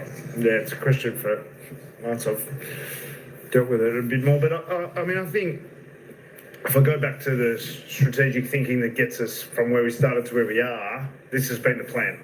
And we understand along that journey, it's not linear. There's usually a bump in the road somewhere you don't expect it. And locking eyes with Will Day at the end of the game, you realise there's these bumps in the road which you can't prepare for. And just because we've gone from 6th to 4th doesn't mean we go up any further next year. We have to start again. It's the reality of the game. And but the one thing I can guarantee all our Hawks fans is they're willing to work. Like the amount of, I just looked back and saw my own emotion in every player, and so they're feeling the same pain that I am, and they'll all be ready. Sam, we have to get another Zach Merritt question in before you leave us. Look, does tonight sort of sum up why you go after a play like that? You need that to get that extra depth in the midfield, extra class that can win these types of matches for you in the future. I feel like you made a pretty good argument just there, didn't you? Do you feel like there's much more you need to bring in? You talked about not sort of standing still, but, getting better for next year. Zach's one that's been mentioned. Do you go hard again in that sort of space? We'll be... I don't think it's any surprise that we're going to be aggressive in trying to make our list the best it can be. And I think every club's doing that. I'm not ready for this yet, but free agency... the draft, trade period, they're all ways we can improve our list, and we're going to need to do that. Everyone is, and as I said, it's not just because we've got to be better than we were. Even if we're the same as we are this year, that's not going to even make the 8 next year. The game goes forward every year. We've got progress to make, and I think I'm, probably now, I'm enormously proud of the whole journey when we look at it. And some of that has been aggressive development, and some of it has been aggressive free agency, etc. But we're not. This isn't the aim. The aim isn't to sit here a preliminary final week as a loser and say we've achieved. So I've got a level of pride, but I also have a level of desperation to go a couple of steps further than this. If you look at getting the same answer as before, got a premiership tip? No. I hope they all lose. Do you feel that, at least the silver line, is that you are building a destination club, as they call it, that players will want to come to your club? So what you've been able to achieve in the last 2 years? Is that one of the silver linings, I guess? The aim for us is to build an environment, a club that is continually going to be successful year after year after year, forever. And when you have a culture like that, where people love going to work, where people love your workplace, where they love their teammates, when you love being in your environment, then people are going to want to go to that workplace. And I'd like to think we're well on the way of building that. Thanks, guys.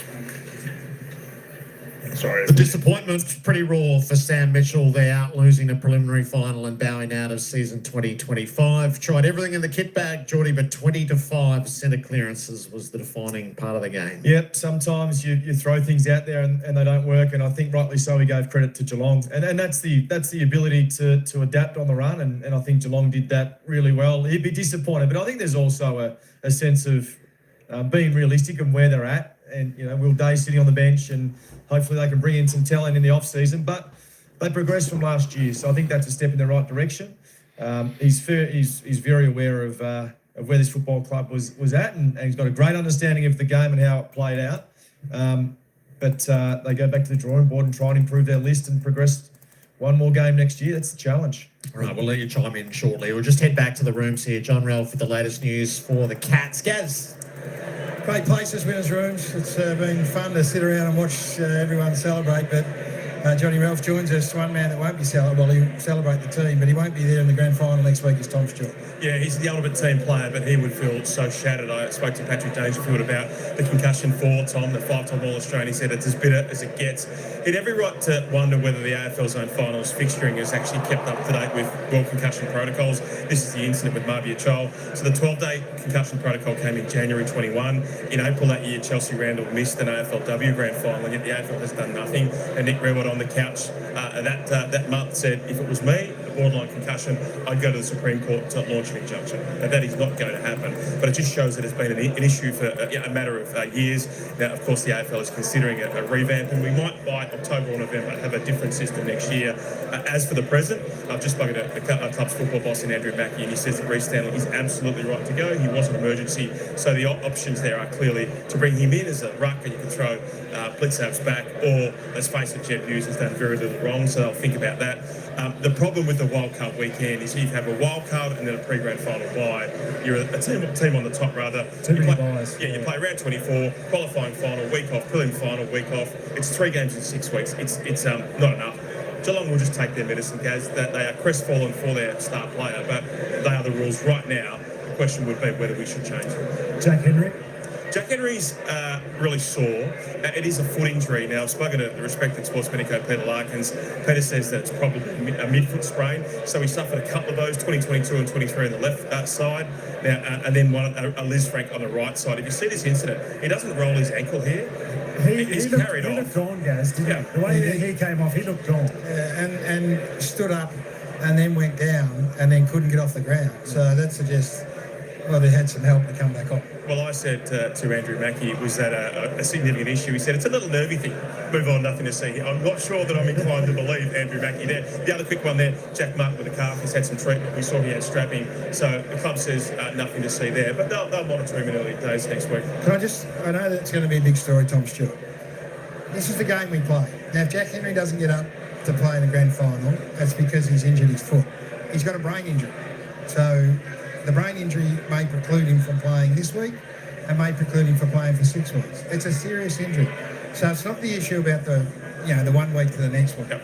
You can put that buy in for this weekend. He might play, might not play for 6 months. This is a legitimate injury to the brain.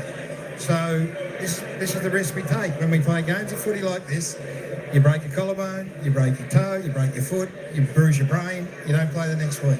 Now, I know it's been legislated for the well-being, and it's as harsh as anything, but the fact of the matter is he's got an injury like everyone else has got. So it's like a 3 week game. We're at now. This is where we're at now in our game. Well, that's it. And we need to accept it. You can break your collarbone and we're going to be shattered for you because you don't play in the grand final. Well, guess what?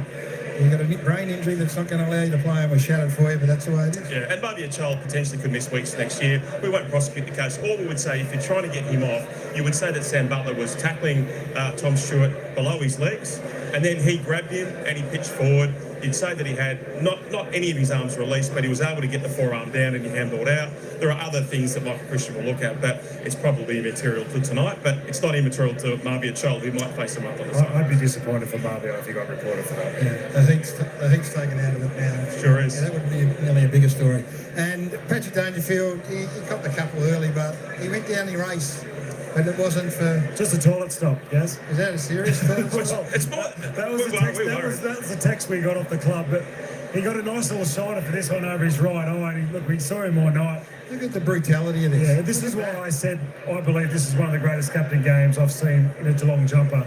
Because he was brutal tonight, Gary. Well, he is. He was brutal in a brutal game. He is a brutal player and has been for a long time, but they joked about it. The first thing he joked about when Jeremy Cameron came in was how hard he hit him. Yeah. Like a lot of players wouldn't get up from that straight away, but he comes up, he bounces up with a smile and then puts on one of the great performances of recent times. Yeah, and worth reflecting on Danger's grand final record. I just asked him there and he said, look, when I did play some poor ones, Neil Craig said, who cares, just move on.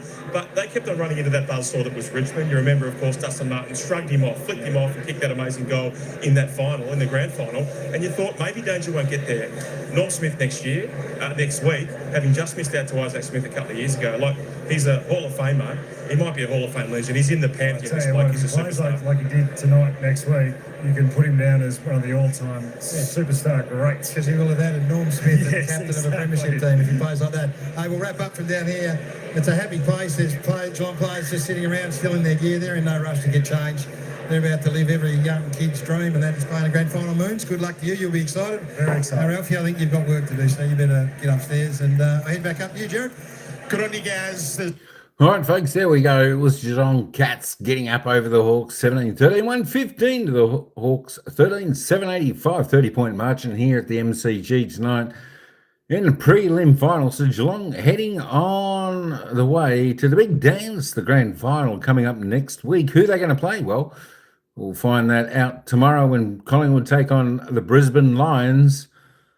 As we say, as the news came out there, and of course it's going to be sad news for Tommy Stewart, who's going to miss the grand final through concussion on tonight's game. But the Cats in the grand final again, 2025. It's going to be a ring-a-ding-ding game next week. Let's just run through some of the stats here, folks. Before we wrap this up, goal scorers for the evening. Tyson Stengel, Paddy Dangerfield led the way with Jeremy Cameron, all three each for the Cats. Manor with 2, Bailey Smith, Myers and Martin and Holmes and Blixars, all singles for the Cats. For the Hawks, Mitch Lewis, Jack Gunston with 3 each. Nick Watson, Nash, Moore, McDonald, Impey, Ginnivan and Chol, all single goal scorers. The disposal getters, Bailey Smith, had a fantastic night with Paddy Dangerfield, of course, Bailey Smith, 36. 4 clear, 21 kicks, 15 handballs, 5 marks, 6 tackles, 6 clearances, 1 goal, 1. Fantastic, as was the captain, Paddy Dangerfield. Masterful performance by him, 32 touches, 8 clearances and 3 straight goals. Carl Lamont, best for the Hawks on 28 touches. We'll just roll through them a little bit there. Dylan Moore on 26, which he was pretty good. Ginnivan 24, Maxie Holmes and Tom Atkins 25 there for the Cats. Sicily on 16, Warple on 16, Jezza Cameron, 16 touches, 14 kicks, 3 goals, 2 for him, as we said. Just rolling on down a little bit more, Oliver Dempsey ended up with 14 touches with close 15. Moab Chol ended up with 14 and a goal. Weddle 13.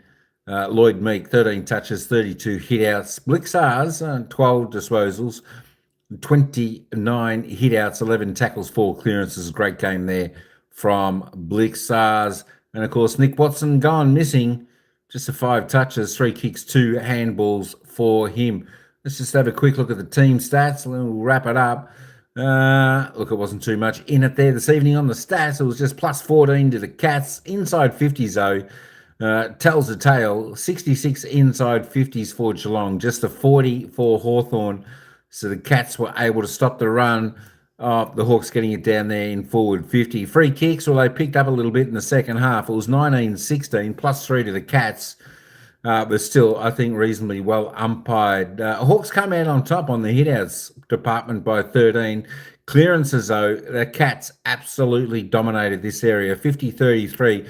But if you have a look at the inside, the centre clearances, folks, the centre clearances, it was all Cats. 20 centre clearances to the Geelong Cats, only 5 to the Hawks. That is just pure domination. The Cats getting the first hands on the ball and seeing it down in their forward 50. Contested possessions, the Cats were just plus 10. It was a great contested game by both teams. Of course, uncontested was only 6, the difference there to the Cats.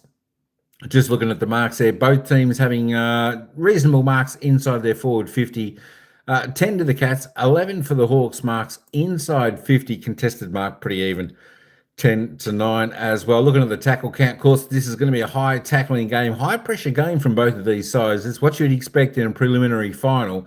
77-79 with the tackle count for both of these teams, well above season average. They're probably about 20% above season average for both. Of course, tackles inside 50, just the same, 18 tackles apiece inside forward 50. But a fantastic game here this evening out at the MCG. And of course, the Cats, too good for the Hawks tonight, victorious by 30 points. And of course, next week, folks, that's right, Geelong will head into another grand final. Tell you what, they're pretty good. They're pretty good, the Cats. We'll have to just wait and see. Don't forget tomorrow, folks. Tomorrow, I think the 5:45. Let me just double check that what time that game is on tomorrow. Of course, 5:15 tomorrow Melbourne time. The first prelim final where Collingwood will take on the Brisbane Lions. The winner of that match will meet Geelong in the grand final next Saturday. So tune on into that if you're a Cats fan. Of course, you'll be able to see who you play. Hopefully, I'll be home to cover at least the second half of that game, folks. I'll be be a little bit busy, so hopefully I'll get home to cover the second half of that game. So if you're around, tune on in. We're going to try and get as much of that game in as possible. Being a Collingwood fan, I certainly want to watch it and listen to it. And it'll be interesting to see how the boys go. All right, folks. Hey, thanks everyone for coming in. Of course, 71% of the chat today and the live vote, of course, went for Geelong. Well done, everyone. Got that up. Sophia, the Cats fan. How you going? How you going? Curry Prods. What's going on? D McC. How you doing? How you going? Alexandra. Hey, thanks, Magpie Madness. Cheers, bro. Cheers. Good to have you in here. All right, folks. Hey, that's all I've got for this one. Thanks for tuning on in. Well done to the Cats into another grand final. Commiserations to the Hawks. Well, they nearly got there. Maybe next year for the Hawks, they'll finally reach that grand final. All right, folks. Until tomorrow, until the next game, ciao for now. We'll see you at the next game.